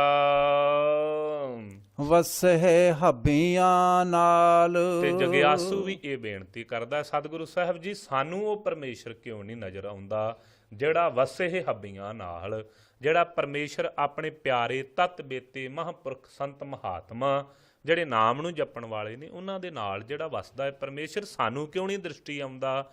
ਮਾਤਾ ਜੀ ਵੀ ਕਹਿ ਰਹੇ ਨੇ ਤੇ ਜਗਿਆਸੂ ਵੀ ਇਹ ਬੇਨਤੀ ਕਰਦੇ ਹਨ। ਤਿਖਾ ਤਿਹਾਇਆ ਕਿਉ ਲਹੈ। ਸਤਿਗੁਰੂ ਸਾਹਿਬ ਕਹਿੰਦੇ ਭਾਈ ਜਿਹਨੂੰ ਤੇਹ ਲੱਗੀ ਹੋਵੇ ਉਹਨੂੰ ਪਾਣੀ ਕਿਵੇਂ ਪ੍ਰਾਪਤ ਹੋ ਸਕਦਾ ਹੈ, ਕੀ ਹੈ ਜੀ, ਕਿਉਂ ਨਹੀਂ ਮਿਲ ਰਿਹਾ। ਜਾ ਸਰ ਭੀਤਰ ਪਾਲ। ਕਹਿੰਦੇ ਜਿਵੇਂ ਭਾਈ ਕੋਈ ਸਰੋਵਰ ਦੇ ਲਾਗੇ ਹੀ ਹੋਵੇ ਤੇ ਅੱਗੇ ਪਾਲ ਨਾਮ ਹੈ ਬੰਨਾ, ਵੱਟ, ਕੰਧ ਵੱਜੀ ਹੋਵੇ, ਖਲੋਤਾ ਸਰੋਵਰ ਦੇ ਪਾਸ ਹੀ ਹੋਵੇ ਪਰ ਅੱਗੇ ਕੰਧ ਹੋਵੇ ਤੇ ਕੰਧ ਹੋਣੇ ਤੇ ਜਲ ਦਿਸਦਾ ਨਹੀਂ, ਤੇਹ ਲੱਗੀ ਹੋਈ ਹੈ ਪਰ ਜਲ ਪ੍ਰਾਪਤ ਨਹੀਂ ਹੋ ਸਕਦਾ, ਕਿਉਂਕਿ ਉਹ ਕੰਧ ਵੱਜੀ ਹੋਣੇ ਤੇ ਕੰਧ ਅੱਗੇ ਹੋਣੇ ਤੇ ਜਾਂ ਸਰ ਭੀਤਰ ਪਾਲ, ਉਹ ਪਾਲ ਕੰਧ ਹੋਣ ਤੇ ਸਰੋਵਰ ਦੇ ਦਰਸ਼ਨ ਹੀ ਨਹੀਂ ਹੋ ਰਹੇ। ਇਸੇ ਤਰੀਕੇ ਦੇ ਨਾਲ ਇਹ ਜਗਿਆਸੂ, ਜੇ ਭਾਈ ਪਰਮੇਸ਼ਰ ਵਾਹਿਗੁਰੂ ਦੀ ਪ੍ਰਾਪਤੀ ਦੀ ਤੈਨੂੰ ਤੇਹ ਤੇ ਲੱਗੀ ਹੈ ਪਰ ਆਪਣੇ ਸਾਧਨਾ ਰੂਪੀ ਕੰਧ ਤੂੰ ਬਹੁਤੀ ਉੱਚੀ ਕਰ ਲਈ ਕਿ ਮੇਰੇ ਆ ਜਿਹੜੇ ਸਾਧਨ ਨੇ ਨਾ ਇਹ ਮੈਨੂੰ ਪਰਮੇਸ਼ਰ ਨਾਲ ਮਿਲਾ ਦੇਣਗੇ। ਭਾਈ ਸਤਿਗੁਰੂ ਸਾਹਿਬ ਜੀ ਨੇ ਤੇ ਆਖਿਆ ਸੀ ਇਹ ਕੰਧਾਂ ਨਾ ਬੰਨ, ਕਿਉਂ? ਗੁਰਬਾਣੀ ਦਾ ਫਰਮਾਨ ਹੈ, ਕਾਲ ਨਾ ਮਿਲਿਓ ਸੇਵ ਨਾ ਮਿਲਿਓ ਆਏ ਅਚਿੰਤਾ। ਸੱਜਣਾ ਉਹ ਤੇ ਅਚਨਚੇਤ ਹੀ ਪਰਮੇਸ਼ਰ ਵਾਹਿਗੁਰੂ ਆਣ ਕੇ ਮਿਲਦਾ, ਬਹੁਤੀ ਘਾਲਣਾ ਕਰਕੇ ਨਹੀਂ ਮਿਲਦਾ। ਬਹੁਤੀ ਸੇਵਾ ਕਰਕੇ ਜੇ ਯਤਨ ਕਰੇ, ਬਹੁਤੀਆਂ ਸੇਵਾਵਾਂ ਕਰਕੇ ਪ੍ਰਾਪਤ ਕਰ ਲਵਾਂਗੇ ਤਾਂ ਵੀ ਨਹੀਂ ਮਿਲਣ ਲੱਗਾ, ਉਹ ਤੇ ਅਚਨਚੇਤ ਆਣ ਕਰਕੇ ਮਿਲੇਗਾ। ਇਸ ਕਰਕੇ ਜਿਹੜੀ ਸਾਧਨਾ ਰੂਪੀ ਕੰਧ ਬਣਾ ਲਈ ਹੈ ਨਾ ਤੂੰ, ਵਿੱਚ ਹੰਕਾਰ ਦੀਆਂ ਕੰਧਾਂ ਜਿਹੜੀਆਂ ਦਿੱਤੀਆਂ ਨੇ, ਮੇਰੇ ਵਰਗਾ ਸਾਧਨ ਕਿਸੇ ਦਾ ਨਹੀਂ, ਮੈਂ ਆ ਸਾਧਨ ਕਰਦਾ ਹਾਂ, ਮੈਂ ਇਸ ਤਰੀਕੇ ਨਾਲ ਜਪ ਤਪ ਕਰਦਾ ਤਾਂ ਮੈਨੂੰ ਪਰਮੇਸ਼ਰ ਪ੍ਰਾਪਤ ਹੋ ਜਾਵੇਗਾ। ਕਹਿੰਦੇ ਭਾਈ ਇਹ ਜਿਹੜੀ ਕੰਧ ਉਸਰੀ ਹੋਈ ਹੈ, ਅੰਮ੍ਰਿਤ ਸਰੋਵਰ ਸਤਿਗੁਰੂ ਸਾਹਿਬ ਤੇ ਤੇਰੇ ਸਾਹਮਣੇ ਨੇ, ਪਰ ਤੂੰ ਹੰਕਾਰ ਦੀ ਕੰਧ ਇੰਨੀ ਉੱਚੀ ਕਰ ਲਈਏ, ਸਰੋਵਰ ਦੇ ਕੋਲ ਬੈਠਾ ਹੀ ਧਿਆਇਆ ਹੈ। ਨਾਨਕ ਤੇਰਾ ਬਾਣੀਆ। ਫਿਰ ਸਤਿਗੁਰੂ ਸਾਹਿਬ ਕੀ ਕਰੇ? ਕਹਿੰਦੇ ਭਾਈ ਅਰਦਾਸ ਕਰ, ਹੇ ਕਿਰਪਾਲੂ ਸਤਿਗੁਰੂ ਸਾਹਿਬ ਅਸੀਂ ਤੇਰੇ ਬਾਣੀਏ ਵਣਜਾਰੇ ਹਾਂ, ਖਰੀਦਣ ਵਾਲੇ।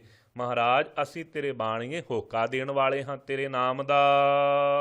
ਤੂੰ ਸਾਹਿਬ ਮੈਂ ਰਾਸ। ਤੇ ਮਹਾਰਾਜ ਖਰੀਦਣਾ ਕੀ? ਕਹਿੰਦੇ ਉਹ ਅਕਾਲ ਪੁਰਖ ਵਾਹਿਗੁਰੂ ਨੂੰ ਬੇਨਤੀ ਕਰੇ, ਤੂੰ ਪਾਤਸ਼ਾਹ ਸਾਡਾ ਮਾਲਕ ਹੈ ਤੇ ਤੇਰਾ ਨਾਮ ਜਿਹੜਾ ਹੈ ਸਾਡੀ ਰਾਸ ਪੂੰਜੀ ਹੈ ਜੀ। ਮਨ ਤੇ ਧੋਖਾ ਤਾਲ ਹੈ। ਕਹਿੰਦੇ ਫਿਰ ਭਾਈ ਇਸ ਤਰੀਕੇ ਦੇ ਨਾਲ ਮਨ ਤੋਂ ਸਾਰੇ ਧੋਖੇ ਲੈ ਜਾਣਗੇ। ਜਾ ਸਿਫਤ ਕਰੀ ਅਰਦਾਸ। ਜਦੋਂ ਸਤਿਗੁਰੂ ਸਾਹਿਬ ਜੀ ਦੀ ਸਿਫਤ ਭਗਤੀ ਬੰਦਗੀ ਕਰੇ, ਨਾਲ ਅਰਦਾਸਾਂ ਕਰੇ, ਹੇ ਕਿਰਪਾਲੂ ਸਤਿਗੁਰੂ ਜੈਸੇ ਹਾਂ ਤੇਰੇ ਹਾਂ ਸਾਨੂੰ ਬਖਸ਼ ਲੈਣਾ ਕਰ। ਫਿਰ ਕਹਿੰਦੇ ਜਿਹੜਾ ਵਕਾਰਾਂ ਦਾ ਧੋਖਾ ਮਨ ਨੂੰ ਲੱਗਾ ਹੋਇਆ ਹੈ, ਜਿਹਨੇ ਮਨ ਨੇ ਪਰਚਾ ਕਰਕੇ ਰੱਖਿਆ ਹੋਇਆ ਹੈ, ਇਹ ਸਾਰੇ ਲੱਥ ਜਾਣਗੇ ਜੀ। ਵਡ ਹੰਸ ਮਹੱਲਾ ਪਹਿਲਾ। ਗੁਣਵੰਤੀ ਸਹੋਰਾਵਿਆ। ਸੋ ਪਿਆਰਿਓ, ਧੰਨ ਸਾਹਿਬ ਸ੍ਰੀ ਗੁਰੂ ਨਾਨਕ ਦੇਵ ਸੱਚੇ ਪਾਤਸ਼ਾਹ ਮਹਾਰਾਜ ਜਿਸ ਸਮੇਂ ਗੁਜਰਾਤ ਦੀ ਧਰਤੀ ਤੇ ਗਏ ਹਨ, ਇੱਥੇ ਇੱਕ ਨਸ਼ਹਿਰਾ ਪਿੰਡ ਹੈ, ਉੱਥੇ ਜਾਣਾ ਕੀਤਾ। ਮੇਰੇ ਕਿਰਪਾਲੂ ਸਤਿਗੁਰੂ ਸਾਹਿਬ ਇੱਕ ਮਾਤਾ ਦੇ ਘਰੇ ਜਾ ਕਰਕੇ ਰਹੇ ਹਨ। ਉਸ ਸਮੇਂ ਜਦੋਂ ਮਾਤਾ ਦੇ ਘਰ ਵਿੱਚ ਗਏ, ਜਾ ਕਰਕੇ ਵੇਖਿਆ ਕਿ ਇਸ ਨਗਰ ਵਿੱਚ ਇੱਕ ਮੇਲਾ ਚੱਲ ਰਿਹਾ ਹੈ। ਜਿੱਥੇ ਇਹ ਮੇਲਾ ਚੱਲਦਾ ਸੀ ਉੱਥੇ ਇੱਕ ਮਹਾਤਮਾ ਰਹਿੰਦਾ ਸੀ, ਉਹਦਾ ਨਾਮ ਸੀ ਸਾਹੋ ਸੁਹਾਗਣ। ਤੇ ਸਾਹੋ ਸੁਹਾਗਣ ਇਹਨੂੰ ਇਸ ਕਰਕੇ ਕਹਿੰਦੇ ਸਨ, ਇਹ ਕਿਹਾ ਕਰਦਾ ਸੀ ਪਰਮੇਸ਼ਰ ਵਾਹਿਗੁਰੂ ਮੇਰੇ ਨਾਲ ਇਕੱਲੇ ਨਾਲ ਗੱਲਾਂ ਕਰਦਾ ਹੈ ਤੇ ਬੀਬੀਆਂ ਵਾਲੇ ਇਸ ਨੇ ਵਸਤਰ ਪਾ ਕਰਕੇ ਰੱਖਣੇ, ਸਦਾ ਸੰਸਾਰ ਨੂੰ ਵਿਖਾਲਣਾ। ਮੈਂ ਉਹ ਪਰਮੇਸ਼ਰ ਵਾਹਿਗੁਰੂ ਪਤੀ ਜੋ ਅਕਾਲ ਪੁਰਖ ਹੈ, ਅੱਲਾਹ ਤਾਲਾ, ਜਾਂ ਉਹ ਪਰਮੇਸ਼ਰ ਰਾਮ ਜੋ ਹੈ ਉਹ ਮੇਰਾ ਸਹੋ ਪਤੀ ਹੈ ਤੇ ਮੈਂ ਉਹਦੀ ਪਤਨੀ ਸੁਹਾਗਣ ਹਾਂ। ਇਸ ਕਰਕੇ ਸੰਸਾਰ ਵਿੱਚ ਇਹਦਾ ਨਾਮ ਪ੍ਰਚਲਿਤ ਸੀ ਸਹੁ ਸੁਹਾਗਣ। ਮੇਰੇ ਸਤਿਗੁਰੂ ਗਰੀਬ ਨਿਵਾਜ ਸਾਹਿਬ ਸ੍ਰੀ ਗੁਰੂ ਨਾਨਕ ਦੇਵ ਮਹਾਰਾਜ ਜੀ ਇਸ ਸਥਾਨ ਤੇ ਗਏ। ਕਿਰਪਾਲੂ ਸਤਿਗੁਰੂ ਸਾਹਿਬ ਜੀ ਨੇ ਬਾਬੇ ਮਰਦਾਨਾ ਜੀ ਨੂੰ ਆਖਿਆ, ਕਹਿਣ ਲੱਗੇ ਆ ਭਾਈ ਮਰਦਾਨਿਆਂ ਤੈਨੂੰ ਮੇਲਾ ਵਿਖਾ ਕਰਕੇ ਲਿਆਈਏ। ਗਏ ਨੇ ਸਤਿਗੁਰੂ ਸਾਹਿਬ ਜੀ ਦੇ ਨਾਲ ਭਾਈ ਬਾਲਾ ਜੀ, ਬਾਬਾ ਮਰਦਾਨਾ ਜੀ। ਜਾ ਕਰਕੇ ਜਿੱਥੇ ਇਹਦਾ ਤੰਬੂ ਲੱਗਾ ਹੋਇਆ ਸੀ, ਬੜਾ ਭਾਰੀ ਇਕੱਠ ਹੈ ਉੱਥੇ, ਇਹ ਅੰਦਰ ਬੈਠਾ ਹੋਇਆ ਸੀ, ਬਾਹਰ ਪਹਿਰੇਦਾਰ ਖਿਲਾਰੇ ਸਨ। ਕਹਿੰਦਾ ਕਿਸੇ ਨੂੰ ਅੰਦਰ ਨਾ ਆਉਣ ਦਿਆ ਜੀ। ਜਦੋਂ ਪਹੁੰਚੇ ਸਤਿਗੁਰੂ ਸਾਹਿਬ, ਬਾਬਾ ਮਰਦਾਨਾ ਜੀ ਨੇ ਆਖਿਆ ਭਾਈ, ਆਵਾਜ਼ ਦਿੱਤੀ ਅੰਦਰ ਪਹਿਰੇਦਾਰਾਂ ਨੂੰ, ਆਖਿਆ ਸਾਨੂੰ ਅੰਦਰ ਜਾਣ ਦਿਓ, ਅਸੀਂ ਮਿਲਣਾ। ਕਹਿੰਦੇ ਜੀ ਨਹੀਂ, ਹੁਕਮ ਹੈ, ਅੰਦਰ ਨਹੀਂ ਜਾ ਸਕਦੇ। ਉਸ ਸਮੇਂ ਸੁਣਾ ਭੇਜਿਆ ਕਿ ਬਾਬਾ ਮਰਦਾਨਾ ਜੀ ਨੇ ਆਖਿਆ ਜਾਓ ਭਾਈ ਉਹਨੂੰ ਜਾ ਕੇ ਸੁਣਾ ਦਵੋ, ਬਾਹਰ ਦਰਵੇਸ਼ ਫਕੀਰ ਆਏ ਨੇ ਪਰਮੇਸ਼ਰ ਦੇ, ਆ ਉਹਨਾਂ ਨਾਲ ਪਰਮੇਸ਼ਰ ਦੀਆਂ ਬਾਤਾਂ ਕਰ, ਆਪਣੇ ਪਤੀ ਦੀਆਂ ਗੱਲਾਂ ਕਰ, ਤੇਰਾ ਭਲਾ ਹੋਵੇ। ਉਸ ਸਮੇਂ ਇਹਨੇ ਅੰਦਰੋਂ ਸੁਣਾ ਕੱਲਿਆ, ਅੱਜ ਮੈਂ ਕਿਸੇ ਨੂੰ ਨਹੀਂ ਮਿਲ ਸਕਦਾ, ਅੱਜ ਮੈਂ ਕੇਵਲ ਤੇ ਕੇਵਲ ਪਤੀ ਪਰਮੇਸ਼ਰ ਵਾਹਿਗੁਰੂ ਨੂੰ ਮਿਲਣਾ। ਉਸ ਸਮੇਂ ਸਤਿਗੁਰੂ ਗੁਰੂ ਨਾਨਕ ਦੇਵ ਮਹਾਰਾਜ ਜੀ ਨੇ ਬਾਬਾ ਮਰਦਾਨਾ ਜੀ ਨੂੰ ਆਖਿਆ ਆ ਚਲੀਏ ਭਾਈ ਮਰਦਾਨਿਆਂ, ਇੱਥੇ ਕੁਝ ਵੀ ਨਹੀਂ ਹੈ। ਜਦੋਂ ਸਤਿਗੁਰੂ ਸਾਹਿਬ ਸ੍ਰੀ ਗੁਰੂ ਨਾਨਕ ਦੇਵ ਮਹਾਰਾਜ ਉੱਥੋਂ ਵਾਪਸ ਮੁੜੇ, ਸੋ ਪਿਆਰਿਓ ਮੇਲੇ ਦੇ ਵਿੱਚ ਲੜਾਈ ਆਰੰਭ ਹੋ ਗਈ। ਜਿਹੜੇ ਦਰਵਾਜ਼ੇ ਤੇ ਲਾਗੇ ਖਲੋਤੇ ਸਨ ਜਾਂ ਜਿਹੜੇ ਬਹੁਤੇ ਨੇੜੇ ਸਨ ਤੰਬੂ ਦੇ, ਲੜਦਿਆਂ ਉਹ ਤੰਬੂ ਪਾੜ ਕਰਕੇ ਤੇ ਅੰਦਰ ਵੜੇ। ਅੰਦਰ ਜਾ ਕਰਕੇ ਵੇਖਿਆ ਕਿ ਇਹ ਮੰਦ ਕਰਮ ਕਰ ਰਿਹਾ ਸੀ ਕਿਸੇ ਪਰਾਈ ਇਸਤਰੀ ਦੇ ਨਾਲ। ਇਹਦਾ ਸਾਰਾ ਹੀ ਪਾਜ ਜਿਹੜਾ ਖੁੱਲ੍ਹ ਗਿਆ ਸੰਸਾਰ ਦੇ ਜੀਵਾਂ ਦੇ ਸਾਹਮਣੇ। ਲੋਕ ਕਹਿਣ ਲੱਗੇ ਭਾਈ ਇਹ ਸਹੁ ਸੁਹਾਗਣ ਨਹੀਂ, ਇਹ ਤੇ ਪਖੰਡੀ ਹੈ, ਇਹ ਤੇ ਕੁਕਰਮੀ ਹੈ, ਇਹ ਤੇ ਐਵੇਂ ਸੰਸਾਰ ਦੇ ਲੋਕਾਂ ਨੂੰ ਭਰਮਾ ਕਰਕੇ ਇਸ ਨੇ ਰੱਖਿਆ ਹੋਇਆ ਸੀ। ਉਦੋਂ ਇਹਦਾ ਸਾਰਾ ਹੀ ਪਾਜ ਖੁੱਲ੍ਹਣੇ ਤੇ ਕੋਈ ਹੁਣ ਇਹਦੇ ਪਾਸ ਨਹੀਂ ਆਉਂਦਾ, ਮੰਨਤਾ ਨਹੀਂ ਕਰਦਾ। ਇਸ ਤਰੀਕੇ ਦੇ ਨਾਲ 1 ਸਾਲ ਬਾਅਦ ਫਿਰ ਸਤਿਗੁਰੂ ਸਾਹਿਬ ਸ੍ਰੀ ਗੁਰੂ ਨਾਨਕ ਦੇਵ ਮਹਾਰਾਜ ਇੱਥੇ ਪਹੁੰਚੇ। ਵੇਖਿਆ ਇੱਥੇ ਮੇਲਾ ਨਹੀਂ ਲੱਗਦਾ, ਮਾਤਾ ਦੇ ਘਰੇ ਟਿਕਾਣਾ ਕੀਤਾ। ਇੱਕ ਕੋੜੀ ਨੇ ਆਣ ਕਰਕੇ ਸਤਿਗੁਰੂ ਸਾਹਿਬ ਜੀ ਦੇ ਦਰਸ਼ਨ ਕੀਤੇ। ਮੇਰੇ ਕਿਰਪਾਲੂ ਸਤਿਗੁਰੂ ਸਾਹਿਬ ਸ੍ਰੀ ਗੁਰੂ ਨਾਨਕ ਦੇਵ ਮਹਾਰਾਜ ਜੀ ਨੇ ਇਸ ਕੋੜੀ ਦਾ ਰੋਗ ਕੱਟ ਦਿੱਤਾ ਹੈ। ਰੋਗ ਕੱਟਣ ਤੇ ਇਹਨੂੰ ਆਖਿਆ ਭਾਈ ਜੇ ਤੈਨੂੰ ਕੋਈ ਵੀ ਪੁੱਛੇ ਨਾ ਤੈਨੂੰ ਕਿਹਨੇ ਠੀਕ ਕੀਤਾ ਹੈ, ਧੰਨ ਸਤਿਗੁਰੂ ਗੁਰੂ ਨਾਨਕ ਦੇਵ ਮਹਾਰਾਜ ਤਰਸ ਆ ਗਿਆ। ਉਸ ਸਮੇਂ ਇਹਦੇ ਤੇ ਸਹੁ ਸੁਹਾਗਣ ਤੇ ਕਹਿਣ ਲੱਗੇ ਇਹਦੀ ਹੁਣ ਦੁਬਾਰਾ ਜਿਹੜੀ ਪੂਜਾ ਹੈ ਨਾ ਉਹ ਕਰਵਾ ਦਈਏ। ਇਹਨੇ ਬਹੁਤਾ ਦੁੱਖ ਭੋਗਿਆ। 1 ਸਾਲ ਇਹ ਮੰਨਤਾਂ ਤੋਂ ਬਗੈਰ ਹੀ ਰਿਹਾ। ਪਰਮੇਸ਼ਰ ਦੀ ਭਗਤੀ ਤੇ ਇਸਨੇ ਕੀਤੀ ਸੀ। ਤਰਸ ਕਰਕੇ ਸਤਿਗੁਰੂ ਗੁਰੂ ਨਾਨਕ ਦੇਵ ਮਹਾਰਾਜ ਜੀ ਨੇ ਉਹ ਕੋੜੀ ਨੂੰ ਆਖਿਆ ਜਿਹਦਾ ਕੋੜ ਦੂਰ ਕੀਤਾ ਸੀ। ਕਹਿਣ ਲੱਗੇ ਤੈਨੂੰ ਕੋਈ ਵੀ ਪੁੱਛੇ ਤੂੰ ਇਹੋ ਹੀ ਕਹਿਣਾ ਏ, ਮੇਰਾ ਜਿਹੜਾ ਰੋਗ ਏ ਕੋੜ ਦਾ ਉਹ ਸਹੁ ਸੁਹਾਗਣ ਨੇ ਕੱਟਿਆ। ਇਹ ਨਗਰ 'ਚ ਗਿਆ, ਜਿਹੜਾ ਵੀ ਪੁੱਛਦਾ ਭਾਈ ਤੂੰ ਤੇ ਕੋੜੀ ਸਾਂ, ਕਹਿੰਦਾ ਜੀ ਮੇਰਾ ਸਹੁ ਸੁਹਾਗਣ ਨੇ ਦੁੱਖ ਕੱਟ ਦਿੱਤਾ। ਕਹਿੰਦਾ ਜਿੱਥੇ ਸਹੁ ਸੁਹਾਗਣ ਬੈਠਾ ਹੋਇਆ ਸੀ ਉੱਥੇ ਪਹੁੰਚਿਆ। ਉਹਨੇ ਪੁੱਛਿਆ ਭਾਈ ਤੇਰਾ ਕੋੜ ਕਿਹਨੇ ਦੂਰ ਕੀਤਾ? ਕਹਿੰਦਾ ਸਹੁ ਸੁਹਾਗਣ ਨੇ।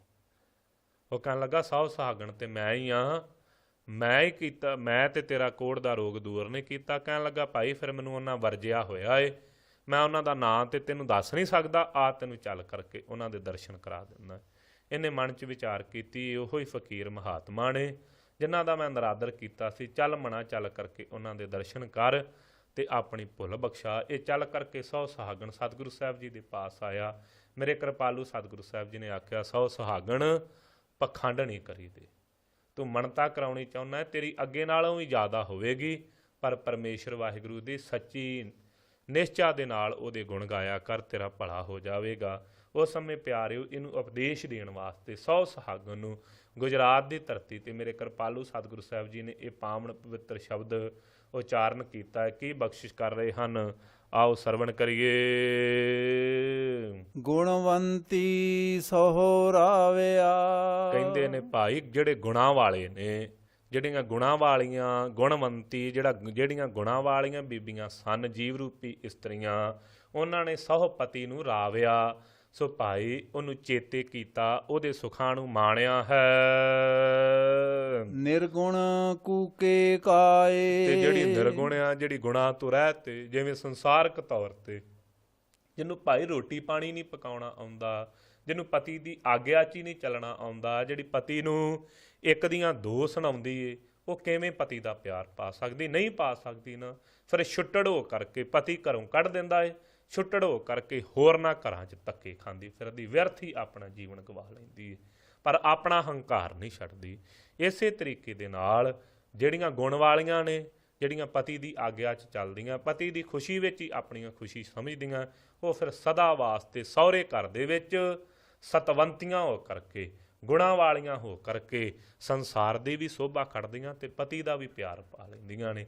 ਇਸੇ ਤਰੀਕੇ ਦੇ ਨਾਲ ਭਾਈ ਭਾਵੇਂ ਅਖਵਾਈ ਮਹਾਤਮਾ ਹੀ ਜਾਵੇ, ਬਾਹਰੋਂ ਵੇਸ ਭੇਖ ਮਹਾਤਮਾ ਵਾਲੇ ਹੀ ਹੋਣ ਕਿ ਮੈਂ ਪਤੀ ਪਰਮੇਸ਼ਰ ਦਾ ਪਿਆਰਾ ਹਾਂ, ਜੇ ਹਿਰਦੇ ਦੇ ਵਿੱਚ ਸਤਿਗੁਰੂ ਸਾਹਿਬ ਜੀ ਦੀ ਭਾਉ ਭਾਵਣੀ ਨਹੀਂ ਤੇ ਫਿਰ ਛੁੱਟੜ ਹੋ ਕਰਕੇ ਸੰਸਾਰ 'ਚ ਫਿਰਦਾ ਏ। ਤੇ ਜਿਹੜੇ ਗੁਣਾਂ ਵਾਲੇ ਨੇ, ਜਿਹੜੇ ਸਤਿਗੁਰੂ ਸਾਹਿਬ ਜੀ ਦੀ ਆਗਿਆ ਨੂੰ ਹੀ ਸਤ ਸਤ ਕਰਕੇ ਜਾਣਦੇ ਨੇ, ਉਹਨਾਂ ਨੂੰ ਫਿਰ ਪਰਮੇਸ਼ਰ ਦੀ ਪ੍ਰਾਪਤੀ ਹੋ ਜਾਂਦੀ। ਉਹਨਾਂ ਨੇ ਤੇ ਰਾਵਿਆ ਹੈ ਤੇ ਨਿਰਗੁਣ ਕੂਕੇ ਕਾਏ। ਕਹਿੰਦੇ ਜਿਹੜੇ ਗੁਣਾਂ ਤੋਂ ਹੀਣੇ ਨੇ ਉਹਨਾਂ ਦਾ ਕੂਕਿਆ ਹੋਇਆ ਵਿਅਰਥ ਹੈ ਕਾਏ। ਕਾਹਦਾ ਭਾਈ, ਜਦੋਂ ਪਤੀ ਪਰਮੇਸ਼ਰ ਨੂੰ ਪਾਇਆ ਹੀ ਨਹੀਂ। ਜੇ ਗੁਣਵੰਤੀ ਥੀ ਰਹੈ। ਹਾਂ, ਕਿਰਪਾਲਤਾ ਕਰਦੇ ਨੇ। ਹੇ ਸੌ ਸੁਹਾਗਣ, ਜੇ ਗੁਣ ਵਾਲੀ ਹੋ ਕਰਕੇ ਬੈਠੀ ਰਵੇ ਤਾ ਭੀ ਸਹੁ ਰਾਵਣ ਜਾਏ। ਤਾਂ ਸਹੁ ਰਾਵਣ ਜਾ ਸਕਦੇ ਆ। ਤਾਂ ਭਈ ਉਹ ਪਤੀ ਪਰਮੇਸ਼ਰ ਤੁੱਠ ਕਰਕੇ ਤੇ ਆਪਣੇ ਮਹਿਲ ਸੱਚਖੰਡ ਵਿੱਚ ਬੁਲਾ ਲੈਂਦਾ ਹੈ। ਫਿਰ ਜਾ ਕਰਕੇ ਘਣੇ ਆਨੰਦ ਦੀ ਪ੍ਰਾਪਤੀ ਹੁੰਦੀ ਹੈ। ਜਿਵੇਂ ਬਾਦਸ਼ਾਹ ਦੀਆਂ ਬਹੁਤੀਆਂ ਭਾਈ ਧਰਮ ਪਤਨੀਆਂ ਹੋਣ, ਜਿਹਦੀ ਪ੍ਰੇਮ ਚੇਸਟਾ ਪਾ ਜਾਵੇ, ਉਹਨੂੰ ਫਿਰ ਆਪਣੇ ਪਾਸ ਬੁਲਾਉਂਦਾ ਹੈ। ਇਸੇ ਤਰੀਕੇ ਦੇ ਨਾਲ ਪਤੀ ਪਰਮੇਸ਼ਰ ਵਾਹਿਗੁਰੂ ਇੱਕ ਉਹ ਅਕਾਲ ਪੁਰਖ ਵਾਹਿਗੁਰੂ ਹੈ। ਪਰ ਜਿਹੜੀਆਂ ਗੁਣਾਂ ਵਾਲੀਆਂ ਨੇ, ਜਿਨ੍ਹਾਂ ਨੇ ਗੁਣਾਂ ਦੇ ਸਹਿਤ ਉਹਨੂੰ ਆਰਾਧਨਾ ਕੀਤਾ ਹੈ, ਫਿਰ ਪਰਮੇਸ਼ਰ ਉਹਨਾਂ ਦੀ ਭਾਵਨਾ ਨੂੰ, ਜਦੋਂ ਉਹਨਾਂ ਦੀ ਭਾਵਨਾ ਪਰਮੇਸ਼ਰ ਨੂੰ ਭਾ ਜਾਂਦੀ ਤੇ ਫਿਰ ਕਿਰਪਾਲਤਾ ਕਰਕੇ ਉਹਨਾਂ ਨੂੰ ਆਪਣੇ ਪਾਸ ਬੁਲਾ ਲੈਂਦਾ ਹੈ। ਫਿਰ ਆਪਣੇ ਕੋਲ ਸੱਚਖੰਡ ਗ੍ਰਹਿ ਵਿਖੇ ਉਹਨਾਂ ਨੂੰ ਥਾਂ ਦੇ ਦਿੰਦਾ ਹੈ। ਜੇ ਮੇਰਾ ਕੰਤਰੀ ਸਾਲੂ। ਸੋ ਭਾਈ ਕਿਰਪਾਲੂ ਸਤਿਗੁਰੂ ਸਾਹਿਬ ਕਹਿੰਦੇ, ਹੈ ਸੌ ਸੁਹਾਗਣ, ਮੇਰਾ ਜਿਹੜਾ ਕੰਤ ਮਾਲਕ ਪਰਮੇਸ਼ਰ ਹੈ ਨਾ, ਰਸਾਲੂ, ਰਸਾਂ ਦਾ ਘਰ ਹੈ, ਆਲਾ ਘਰ ਹੈ। ਕੀ ਧਨ ਅਵਰਾ ਰਾਵੇ ਜੀ। ਇਸ ਕਰਕੇ ਭਾਈ ਐਸੇ ਪਤੀ ਪਰਮੇਸ਼ਰ ਵਾਹਿਗੁਰੂ ਨੂੰ ਛੱਡ ਕਰਕੇ ਧਨ ਇਸਤਰੀ, ਜੀਵ ਰੂਪੀ ਇਸਤਰੀ ਕੀ ਕਿਸੇ ਹੋਰ ਨੂੰ ਰਾਵੇ। ਕਿਉਂ ਰਾਵੇ? ਕਿਉਂ ਕਿਸੇ ਹੋਰ ਦੀ ਪੂਜਾ ਕਰੇ। ਕਰਨੀ ਕਾਮਣ ਜੇ ਥੀਐ। ਸੋ ਸੌ ਸੁਹਾਗਣ ਨੇ ਪੁੱਛਿਆ, ਮਹਾਰਾਜ ਉਹ ਪਰਮੇਸ਼ਰ ਵਾਹਿਗੁਰੂ ਤੇ ਕੋਈ ਟੂਣਾ ਟਮਾਣਾ ਚੱਲ ਜਾਂਦਾ, ਕੋਈ ਤਾਗਾ ਤਵੀਤ ਚੱਲ ਜਾਂਦਾ ਹੈ ਜੀ, ਕੋਈ ਤਾਗਾ ਕਰਨੀ ਕਾਮਣ ਜੇ ਕਰੇ ਜੇ ਥੀਏ। ਮਹਾਰਾਜ ਜੇ ਕੋਈ ਬੀਬੀ ਜਿਹੜੀ ਏ, ਕੋਈ ਜੀਵ ਰੂਪੀ ਇਸਤਰੀ ਕੋਈ ਧਾਗਾ ਕਰਕੇ ਤੇ ਆਪਣੇ ਪਤੀ ਦੇ ਗਲ 'ਚ ਪਾ ਦੇਵੇ ਤੇ ਵਸ 'ਚ ਆ ਜਾਵੇਗਾ। ਤਾਂ ਕਿਰਪਾਲੂ ਸਤਿਗੁਰੂ ਸਾਹਿਬ ਦਿਆਲਤਾ ਕਰਕੇ ਸਮਝਾਉਂਦੇ ਨੇ, ਵੇਖੋ ਜਿਵੇਂ ਸੰਸਾਰ ਤੇ ਕਈ ਜਿਹੜੀਆਂ ਧਾਗੇ ਤਵੀਤਾਂ ਵਾਲਿਆਂ ਦੇ ਪਿੱਛੇ ਲੱਗੀਆਂ ਨੇ, ਕਿਸੇ ਪਾਸੋਂ ਕੋਈ ਟੂਣਾ ਟਮਾਣਾ ਲਿਆ ਕਰਕੇ ਆਪਣੇ ਪਤੀ ਦੇ ਹੱਥ ਨੂੰ ਗਲ 'ਚ ਪਾ ਦਿੱਤਾ, ਬਾਅਦ 'ਚ ਉਹਨਾਂ ਨੂੰ ਵੀ ਝੱਲੇ ਹੀ ਕਰਕੇ ਰੱਖ ਲੈਂਦੀਆਂ ਨੇ। ਪਤੀ ਤੇ ਕੀ ਖੁਸ਼ ਹੋਣਾ ਸੀ, ਉਲਟਾ ਪਾਗਲ ਹੀ ਹੋਇਆ ਫਿਰਦਾ ਏ। ਪਰ ਭਾਈ ਪਰਮੇਸ਼ਰ ਵਾਹਿਗੁਰੂ ਦੇ ਨਾਲ ਕੋਈ ਵੀ ਇਸ ਤਰੀਕੇ ਦੇ ਧਾਗੇ ਤੇ ਟੂਣੇ ਟਮਾਣੇ, ਜੰਤਰ ਮੰਤਰ ਤੰਤਰ ਨਹੀਂ ਚੱਲਦੇ। ਫਿਰ ਮਹਾਰਾਜ ਕੀ ਕਰੀਏ? ਕਹਿੰਦੇ ਕਰਨੀ ਕਾਮਣ ਜੇ ਥੀਏ। ਕਹਿੰਦੇ ਭਾਈ ਕਰਤੂਤ ਰੂਪੀ ਜੇ ਇਸ ਤਰੀਕੇ ਦੇ ਨਾਲ ਜੰਤਰ ਪਾਸ ਹੋਵੇ ਕਿ ਕਰਨੀ ਨਾਮ ਹੈ ਕਰਤੂਤ ਦਾ, ਤੇ ਕਹਿੰਦੇ ਜੇ ਭਾਈ ਕਾਮਣ ਨਾਮ ਹੈ ਇਸਤਰੀ ਦਾ, ਕਰਤੂਤ ਰੂਪੀ ਟੂਣਾ ਜੇ ਪਾਸ ਹੋਵੇ ਨਾ, ਜਿਹੜੀ ਕਰਤੂਤ ਹੈ ਉਹ ਭਾਈ ਭਲੀ ਹੋਵੇ। ਜੇ ਮਨ ਧਾਗਾ ਹੋਏ। ਤੇ ਜਿਹੜਾ ਮਨ ਹੈ ਇਹਨੂੰ ਧਾਗਾ ਬਣਾਉਣਾ ਕਰੇ, ਸੁੰਦਰ ਸ੍ਰੇਸ਼ਟ। ਮਾਣਕ ਮੁੱਲ ਨਾ ਪਾਈਐ। ਮਾਣਕ ਉਹ ਪਰਮੇਸ਼ਰ ਵਾਹਿਗੁਰੂ ਜਿਹੜਾ ਇਹ ਮੁੱਲ ਨਹੀਂ ਪਾਇਆ ਜਾ ਸਕਦਾ, ਕਿਸੇ ਵੀ ਸਾਧਨਾ ਦੇ ਨਾਲ ਨਹੀਂ ਪ੍ਰਾਪਤ ਹੋ ਸਕਦਾ। ਜੇ ਲੀਜੈ ਚਿਤ ਪਰੋਏ। ਕਹਿੰਦੇ ਭਾਈ ਇਹ ਪਰਮੇਸ਼ਰ ਵਾਹਿਗੁਰੂ ਦੇ ਨਾਮ ਰੂਪੀ ਜਿਹੜਾ ਗਹਿਣਾ ਹੈ ਨਾ, ਉਹਨੂੰ ਆਪਣੇ ਚਿੱਤ ਹਿਰਦੇ ਦੇ ਵਿੱਚ ਪਰੋ ਕਰਕੇ ਰੱਖ ਲਏ, ਮਨ ਨੂੰ ਧਾਗਾ ਬਣਾਵੇ, ਕਰਤੂਤ ਦਾ ਜੰਤਰ ਬਣਾ ਕਰਕੇ ਚਿੱਤ ਹਿਰਦੇ ਦੇ ਵਿੱਚ ਪਰੋ ਕਰਕੇ ਰੱਖ ਲਵੇ। ਪਰ ਇਹ ਮੁੱਲ ਨਹੀਂ ਮਿਲਦਾ, ਚਿੱਤ ਹਿਰਦੇ ਦੁਆਰਾ, ਹਿਰਦੇ ਦੀ ਨਿਮਰਤਾ ਦੁਆਰਾ ਪ੍ਰਾਪਤ ਹੁੰਦਾ ਹੈ। ਜੇ ਰਾਹੁ ਦਸਾਈ ਨਾ ਜੁਲਾ। ਹਾਂ, ਕਿਰਪਾਲਤਾ ਕਰਕੇ ਸਮਝਾਉਂਦੇ ਨੇ, ਜੇ ਭਾਈ ਕੋਈ ਰਾਹ ਹੀ ਪੁੱਛੀ ਜਾਵੇ ਕਿ ਆਹ ਪੈਂਡਾ ਕਿਸ ਪਾਸੇ ਨੂੰ ਜਾਂਦਾ ਹੈ, ਆਹ ਰਸਤਾ ਕਿੱਧਰ ਨੂੰ ਜਾਂਦਾ ਹੈ, ਤੇ ਨਾ ਜੁਲਣਾ, ਤੁਰੇ ਹੈ ਹੀ ਨਾ, ਉਸ ਰਸਤੇ ਵੱਲ ਨੂੰ ਤੁਰੇ ਨਾ। ਆਖਾਂ ਅਮੜੀ ਆਸ। ਤੇ ਆਖੀ ਜਾਵੇ ਜੀ ਅਸੀਂ ਪਹੁੰਚੇ ਹੋਏ ਹਾਂ, ਰਾਹੋ ਦਸਾਈ ਨਾ ਜੁਲਾਂ, ਆਖਾਂ ਅਮੜੀ ਆਸ। ਰਾਹ ਦਸਾਈ ਭਾਈ ਪੁੱਛੀ ਜਾਵੇ ਮਹਾਤਮਾ ਮਹਾਂਪੁਰਖਾਂ ਦੇ ਪਾਸ ਜਾ ਕਰਕੇ, ਮਹਾਰਾਜ ਪਰਮੇਸ਼ਰ ਨੂੰ ਮਿਲਣ ਦਾ ਰਸਤਾ ਕਿਹੜਾ ਉਹ ਦੱਸੋ। ਉਹਨਾਂ ਨੇ ਦੱਸ ਦਿੱਤਾ, ਭਾਈ ਨਾਮ ਜਪਿਆ ਕਰ, ਸਤਿਗੁਰੂ ਸਾਹਿਬ ਜੀ ਦੀ ਮਰਿਆਦਾ ਦੇ ਵਿੱਚ ਆ ਜਾ, ਭਾਈ ਅੰਮ੍ਰਿਤਧਾਰੀ ਹੋ। ਕਲਗੀਧਰ ਪਿਤਾ ਸਤਿਗੁਰੂ ਸਾਹਿਬ ਜੀ ਨੇ ਮਰਿਆਦਾ ਬਣਾ ਦਿੱਤੀ। ਉਹਨਾਂ ਨੇ ਕਹਿ ਦਿੱਤਾ, ਰਹਿਣੀ ਰਹੇ ਸੋਈ ਸਿੱਖ ਮੇਰਾ, ਉਹ ਸਾਹਿਬ ਮੈਂ ਉਸ ਕਾ ਚੇਰਾ, ਤੂੰ ਮਰਿਆਦਾ ਚਾਹ ਤੇਰਾ ਭਲਾ ਹੋਵੇਗਾ। ਇਹ ਰਸਤਾ ਤੇ ਪੁੱਛੀ ਜਾਵੇ ਤੇ ਤੁਰੇ ਨਾ, ਆਖਾਂ ਅਮੜੀ ਆਸ। ਜੇ ਕੋਈ ਪੁੱਛੇ ਭਾਈ ਤੂੰ ਬੜਾ ਗਿਆਨਵਾਨ ਲੱਗਦਾ, ਗੱਲਾਂ ਬੜੀਆਂ ਗਿਆਨ ਵਾਲੀਆਂ ਦੱਸੇ, ਬੜੀਆਂ ਉੱਚੀਆਂ ਉਡਾਰੀਆਂ ਦੀਆਂ ਗੱਲਾਂ ਮਹਾਤਮਾ ਦੇ ਪਾਸੋਂ ਪੁੱਛ ਕਰਕੇ ਗਾਂਹ ਦੱਸੀ ਜਾਵੇ। ਉਹ ਪੁੱਛਣ, ਭਾਈ ਤੂੰ ਇੰਨੀਆਂ ਸਿਆਣੀਆਂ ਗੱਲਾਂ ਕਰਦਾ ਤੇ ਅੰਮ੍ਰਿਤਧਾਰੀ ਤੇ ਤੂੰ ਹੈ ਨਹੀਂ। ਤੇ ਉਦੋਂ ਆਖੇ, ਭਾਈ ਸਾਡਾ ਅੰਮ੍ਰਿਤ ਹੀ ਅੰਮ੍ਰਿਤ ਏ, ਅਸੀਂ ਮਿਲੇ ਹੋਏ ਹਾਂ, ਸਾਨੂੰ ਕੁਝ ਕਰਨ ਦੀ ਲੋੜ ਨਹੀਂ। ਤੇ ਕਿਰਪਾਲੂ ਸਤਿਗੁਰੂ ਸਾਹਿਬ ਕਹਿੰਦੇ, ਰਾਹ ਦਸਾਈ ਨਾ ਜੁੱਲਾਂ, ਆਖਾਂ ਅਮੜੀ ਆਸ। ਕਹਿੰਦੇ ਰਾਹ ਤੇ ਪੁੱਛੀ ਗਿਆ ਪਰ ਚੱਲਿਆ ਨਹੀਂ, ਗੱਲੀ ਬਾਤੀ ਕਹੀ ਜਾਂਦਾ ਮੈਂ ਮਿਲਿਆ ਹੋਇਆ ਹਾਂ। ਤੈ ਸਹਿ ਨਾਲ ਅਕੂਆਣਾ। ਕਹਿੰਦੇ ਭਾਈ ਉਹ ਪਰਮੇਸ਼ਰ ਵਾਹਿਗੁਰੂ ਤੇ ਅੱਗੋਂ ਬੋਲਦਾ ਤੇਰੇ ਨਾਲ ਨਹੀਂ। ਜਿਵੇਂ ਪਤੀ ਬੋਲਦਾ ਨਾ ਹੋਵੇ ਤੇ ਪਤਨੀ ਦਾ ਕੀ ਸਹੁਰੇ ਘਰ ਦੇ ਵਿੱਚ ਵਾਸਾ ਹੈ। ਕਹਿੰਦੇ ਉਹ ਅਕਾਲ ਪੁਰਖ ਵਾਹਿਗੁਰੂ ਤੇ ਤੇਰੇ ਨਾਲ ਕੂੰਦਾ ਨਹੀਂ। ਆਪਣੇ ਗਿਆਨ ਦਾ ਹੰਕਾਰ ਕਰਨ ਵਾਲਿਆ, ਆਪਣੀ ਬੁੱਧੀ ਦਾ ਬਹੁਤਾ ਪ੍ਰਗਟਾਵਾ ਕਰਨ ਵਾਲਿਆ ਪਰਮੇਸ਼ਰ ਤੇ ਤੇਰੇ ਨਾਲ ਆਕੂਣਾ ਬੋਲਦਾ ਹੀ ਨਹੀਂ। ਕਿਉ ਥੀਵੈ ਘਰ ਵਾਸ। ਫਿਰ ਦੱਸ ਤੈਨੂੰ ਘਰ ਸੱਚਖੰਡ ਦੇ ਵਿੱਚ, ਘਰ ਉਹ ਹਿਰਦੇ ਦੇ ਵਿੱਚ ਉਹ ਪਰਮੇਸ਼ਰ ਵਾਹਿਗੁਰੂ ਦਾ ਕਿਵੇਂ ਵਾਸਾ ਹੋਵੇਗਾ? ਨਹੀਂ ਹੋਵੇਗਾ। ਜੇ ਆਕੂਣਾ ਤਹਿ ਸਹਿ ਨਾਲ ਆਕੂਣਾ, ਉਹ ਸਹਿਪਤੀ ਪਰਮੇਸ਼ਰ ਵਾਹਿਗੁਰੂ ਦਾ ਆਪਣੀ ਜ਼ਬਾਨ ਤੋਂ ਨਾਮ ਤੇ ਤੂੰ ਲੈਂਦਾ ਨਹੀਂ, ਜ਼ਬਾਨ ਤੋਂ ਨਾਮ ਤੇ ਜਪਦਾ ਨਹੀਂ। ਤੇ ਕਿਉਂ ਥੀਵੈ ਘਰ ਵਾਸ, ਕਿਵੇਂ ਭਾਈ ਉਹ ਅਕਾਲ ਪੁਰਖ ਵਾਹਿਗੁਰੂ ਹਰੀ ਦੇ ਘਰ ਵਿੱਚ ਤੇਰਾ ਵਾਸਾ ਹੋਵੇਗਾ? ਨਾਨਕ ਏਕੀ ਬਾਹਰਾ। ਸੋ ਕਿਰਪਾਲੂ ਸਤਿਗੁਰੂ ਸਾਹਿਬ ਦਿਆਲਤਾ ਕਰਦੇ ਨੇ। ਕਹਿੰਦੇ ਭਾਈ ਇੱਕ ਉਹ ਅਕਾਲ ਪੁਰਖ ਵਾਹਿਗੁਰੂ, ਉਹ ਤੋਂ ਜਿਹੜੇ ਬਾਹਰੇ ਵਿਅਰਥ ਹਨ, ਜਿਹੜੇ ਉਹਦੀ ਭਾਵਨਾ ਤੋਂ ਪਾਸੇ ਹਨ ਜੀ। ਦੂਜਾ ਨਾਹੀ ਕੋਏ। ਕਹਿੰਦੇ ਵਿਚਾਰ ਕਰ ਲਓ, ਉਹ ਪਰਮੇਸ਼ਰ ਵਾਹਿਗੁਰੂ ਤੋਂ ਬਿਨਾਂ ਦੂਜਾ ਹੋਰ ਕੋਈ ਨਹੀਂ ਜਿਹੜਾ ਸੰਸਾਰ ਸਮੁੰਦਰ ਤੋਂ ਪਾਰ ਕਰ ਸਕੇ। ਇੱਕ ਉਹ ਅਕਾਲ ਪੁਰਖ ਵਾਹਿਗੁਰੂ ਹੈ ਜਿਹੜਾ ਭਾਈ ਇਹ ਸੰਸਾਰ ਸਮੁੰਦਰ ਦੇ ਦੁੱਖਾਂ ਤੋਂ ਬਚਾ ਸਕਦਾ ਹੈ। ਤੈ ਸਹਿ ਲੱਗੀ ਜੇ ਰਹਿ। ਜਿਹੜੇ ਭਾਈ ਉਹ ਅਕਾਲ ਪੁਰਖ ਵਾਹਿਗੁਰੂ ਸਹੁ ਨਾਲ ਲੱਗੀਆਂ ਰਹਿਣ। ਹੇ ਸਹੁ ਸੁਹਾਗਣ ਪੀ ਸਹੁ ਰਾਵੈ ਸੋਏ। ਕਹਿੰਦੇ ਉਹ ਭਾਈ ਫਿਰ ਅਕਾਲ ਪੁਰਖ ਵਾਹਿਗੁਰੂ ਦੇ ਪ੍ਰੇਮਾਨੰਦ ਨੂੰ ਮਾਣ ਲੈਂਦੀਆਂ ਹਨ। ਕਿਉਂ? ਪਰਮੇਸ਼ਰ ਵਾਹਿਗੁਰੂ ਉਹਦੀ ਭਾਵਨਾ ਨੂੰ ਜਾਣ ਕਰਕੇ ਜਿਹੜੀਆਂ ਲੱਗੀਆਂ ਹੀ ਰਹਿਣ। ਜਿਹੜੀ ਇਹ ਬੇਨਤੀ ਕਰ ਦੇਣ ਜਿਵੇਂ ਮਹਾਤਮਾ ਕਰਦੇ ਨੇ, ਤੁਮਣ ਤੋਰੋ ਤੋ ਹਮ ਨਹੀਂ ਤੋਰੇ, ਤੁਮ ਸਿਓ ਤੋਰ ਕਵਣ ਸਿਓ ਜੋਰੇ। ਇਹ ਪਾਤਸ਼ਾਹ ਤੁਸੀਂ ਤੋੜੋ, ਅਸੀਂ ਤਾਂ ਵੀ ਨਹੀਂ ਤੋੜ ਸਕਦੇ, ਸਾਡਾ ਤੁਹਾਡੇ ਬਿਨਾਂ ਕੋਈ ਨਹੀਂ। ਜਿਹੜੇ ਐਵੇਂ ਲੱਗੇ ਰਹਿੰਦੇ ਨੇ ਫਿਰ ਭਾਈ ਭੀ ਸਹੁ ਰਾਵੈ ਸੋਏ। ਉਹ ਫਿਰ ਆਪਣੇ ਪਤੀ ਪਰਮੇਸ਼ਰ ਨੂੰ ਰਾਵੇ ਭਾਈ ਮਾਣ ਲੈਂਦੇ ਨੇ, ਉਹਦੇ ਸੁੱਖਾਂ ਨੂੰ। ਵਡ ਹੰਸ ਮਹੱਲਾ ਪਹਿਲਾ ਘਰ ਦੂਜਾ। ਮੋਰੀ ਰੁਣ ਚੁਣ ਲਾਇਆ। ਸੋ ਪਿਆਰਿਓ ਕਿਰਪਾਲੂ ਸਤਿਗੁਰੂ ਸਾਹਿਬ ਸ੍ਰੀ ਗੁਰੂ ਨਾਨਕ ਦੇਵ ਮਹਾਰਾਜ ਇਹ ਤਿੰਨਾਂ ਹੀ ਸ਼ਬਦਾਂ ਦੀ ਭੂਮਿਕਾ ਆਈ ਹੈ। ਤਿੰਨੇ ਸ਼ਬਦ ਜਿਹੜੇ ਵਡਹੰਸ ਰਾਗ ਵਿੱਚ ਕਿਰਪਾਲੂ ਸਤਿਗੁਰੂ ਸਾਹਿਬ ਜੀ ਨੇ ਆਰੰਭਤਾ ਤੇ ਉਚਾਰਨ ਕੀਤੇ, ਗੁਰੂ ਨਾਨਕ ਦੇਵ ਮਹਾਰਾਜ ਜੀ ਨੇ ਤਿੰਨੇ ਹੀ ਸ਼ਬਦ ਵੱਖੋ ਵੱਖਰੇ ਥਾਵਾਂ ਤੇ ਉਚਾਰਨ ਕੀਤੇ ਨੇ। ਪਹਿਲਾ ਜਿਵੇਂ ਸ੍ਰੀ ਨਨਕਾਣਾ ਸਾਹਿਬ ਜੀ ਦੀ ਪਾਵਨ ਧਰਤੀ ਤੇ ਬਾਬੇ ਤੇਜਭਾਣ ਜੀ ਦੇ ਖੂਹ ਦੇ ਉੱਤੇ ਉਚਾਰਨ ਕੀਤਾ ਹੈ। ਦੂਸਰਾ ਗੁਜਰਾਤ ਦੇ ਵਿੱਚ ਸਹੁ ਸੁਹਾਗਣ ਦੇ ਪ੍ਰਥਾਏ ਉਚਾਰਨ ਕੀਤਾ ਹੈ। ਇਹ ਤੀਸਰਾ ਸ਼ਬਦ ਜਿਹੜਾ ਅਸਾਮ ਦੀ ਧਰਤੀ ਤੇ ਜਿਸ ਸਮੇਂ ਮੇਰੇ ਕਿਰਪਾਲੂ ਸਤਿਗੁਰੂ ਸਾਹਿਬ ਸ੍ਰੀ ਗੁਰੂ ਨਾਨਕ ਦੇਵ ਮਹਾਰਾਜ ਜੀ ਪਹੁੰਚੇ ਨੇ, ਉੱਥੇ ਬਾਬਾ ਥੰਮਣ ਸ਼ਾਹ ਇੱਕ ਹੋਏ ਨੇ, ਜਿਨ੍ਹਾਂ ਨੂੰ ਰਾਮ ਥੰਮਣ ਜੀ ਵੀ ਕਰਕੇ ਜਾਣਿਆ ਜਾਂਦਾ ਹੈ। ਸਤਿਗੁਰੂ ਗੁਰੂ ਨਾਨਕ ਦੇਵ ਮਹਾਰਾਜ ਜੀ ਦੇ ਭੂਆ ਦੇ ਪੁੱਤਰ ਹਨ। ਇਹ ਸਰੀਕੇ ਦੇ ਵਿੱਚੋਂ ਸਤਿਗੁਰੂ ਸਾਹਿਬ ਜੀ ਦੀ ਭੂਆ ਲੱਗਦੀ ਸੀ, ਬੇਦੀਆਂ ਦੀ ਕੁੱਲ ਵਿੱਚੋਂ ਉਹਦੇ ਪੁੱਤਰ ਹੋਏ ਨੇ। ਇਹ ਕਿਰਪਾਲੂ ਸਤਿਗੁਰੂ ਗੁਰੂ ਨਾਨਕ ਦੇਵ ਮਹਾਰਾਜ ਜੀ ਦੇ ਦਰਸ਼ਨ ਕਰਨ ਆਏ। ਗੁਰਦਾਸਪੁਰ ਜ਼ਿਲ੍ਹੇ 'ਚ ਇਹਨਾਂ ਦਾ ਡੇਰਾ ਹੈ। ਉਹਨਾਂ ਨੇ ਆਣ ਕਰਕੇ ਦਰਸ਼ਨ ਦੀਦਾਰ ਕੀਤੇ ਨੇ।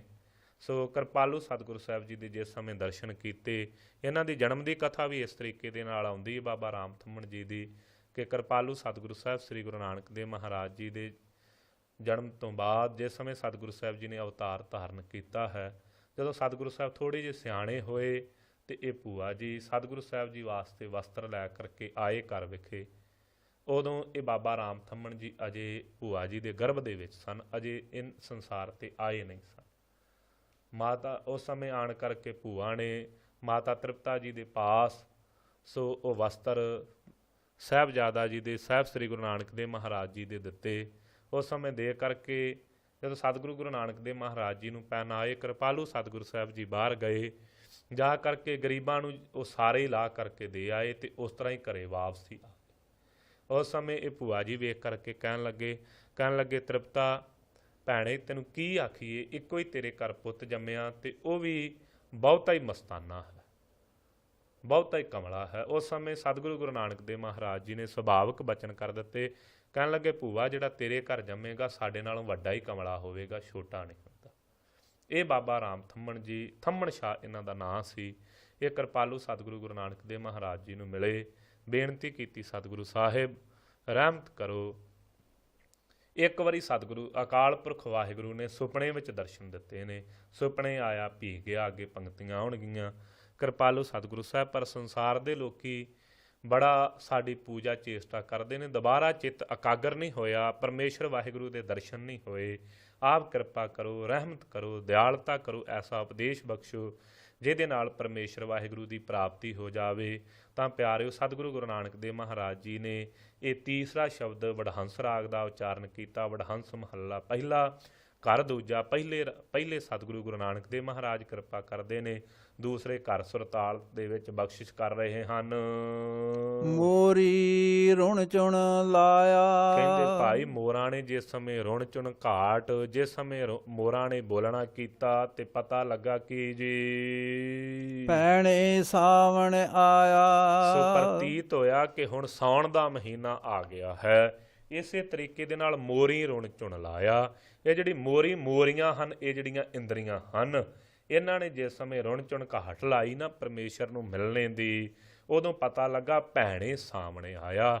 ਭੈਣੇ ਸਾਵਣ ਕੀ ਸ਼ੌਂਕ ਅਵਸਥਾ ਜਿਹੜੀ ਪਰਮੇਸ਼ਰ ਵਾਹਿਗੁਰੂ ਦੀ ਪ੍ਰਾਪਤੀ ਦੀ ਹੈ ਉਹ ਆ ਗਈ ਹੈ ਜੀ। ਤੇਰੇ ਮੁੰਦ ਕਟਾਰੇ ਜੇ ਵੱਡਾ। ਸੋ ਹੇ ਕਿਰਪਾਲੂ ਵਾਹਿਗੁਰੂ ਜੀ, ਇਹ ਜਿਹੜੇ ਮੁੰਦ ਨੇਤਰ ਹਨ ਇਹਨਾਂ ਨੇ ਆਪ ਜੀ ਦੇ ਦਰਸ਼ਨਾਂ ਦੀ ਇੱਛਾ ਕਰਕੇ ਤਿਨ ਲੋਭੀ ਲੋਭ ਲੁਭਾਇਆ।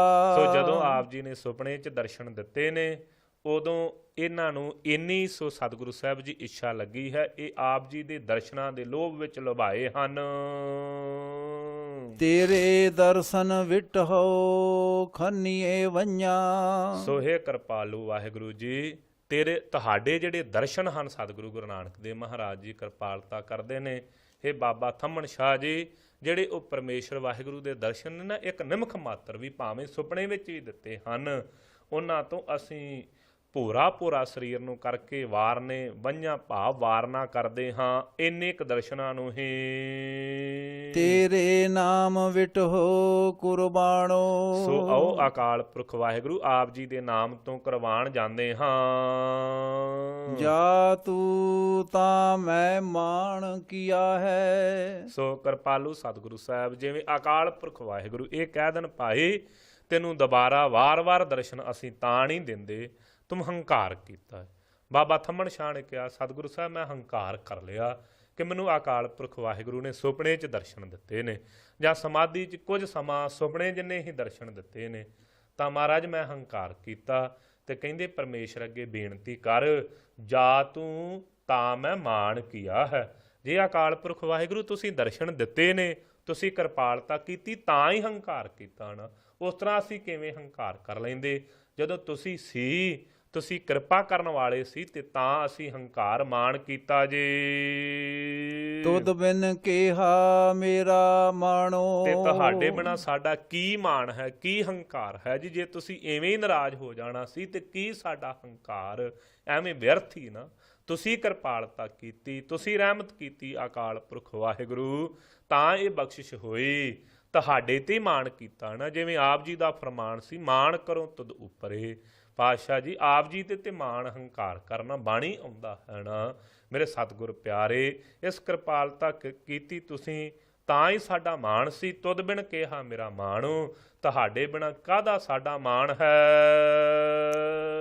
ਚੂੜਾ ਭਨ ਪਲੰਗ ਸਿਉ ਮੁੰਦੇ। ਸੋ ਭਾਈ ਕਿਰਪਾਲੂ ਸਤਿਗੁਰੂ ਸਾਹਿਬ ਦਿਆਲਤਾ ਕਰਦੇ ਨੇ, ਕਹਿੰਦੇ ਚੂੜਾ ਭੰਨ ਪਲੰਗ ਸਿਉ ਮੁੰਦੇ।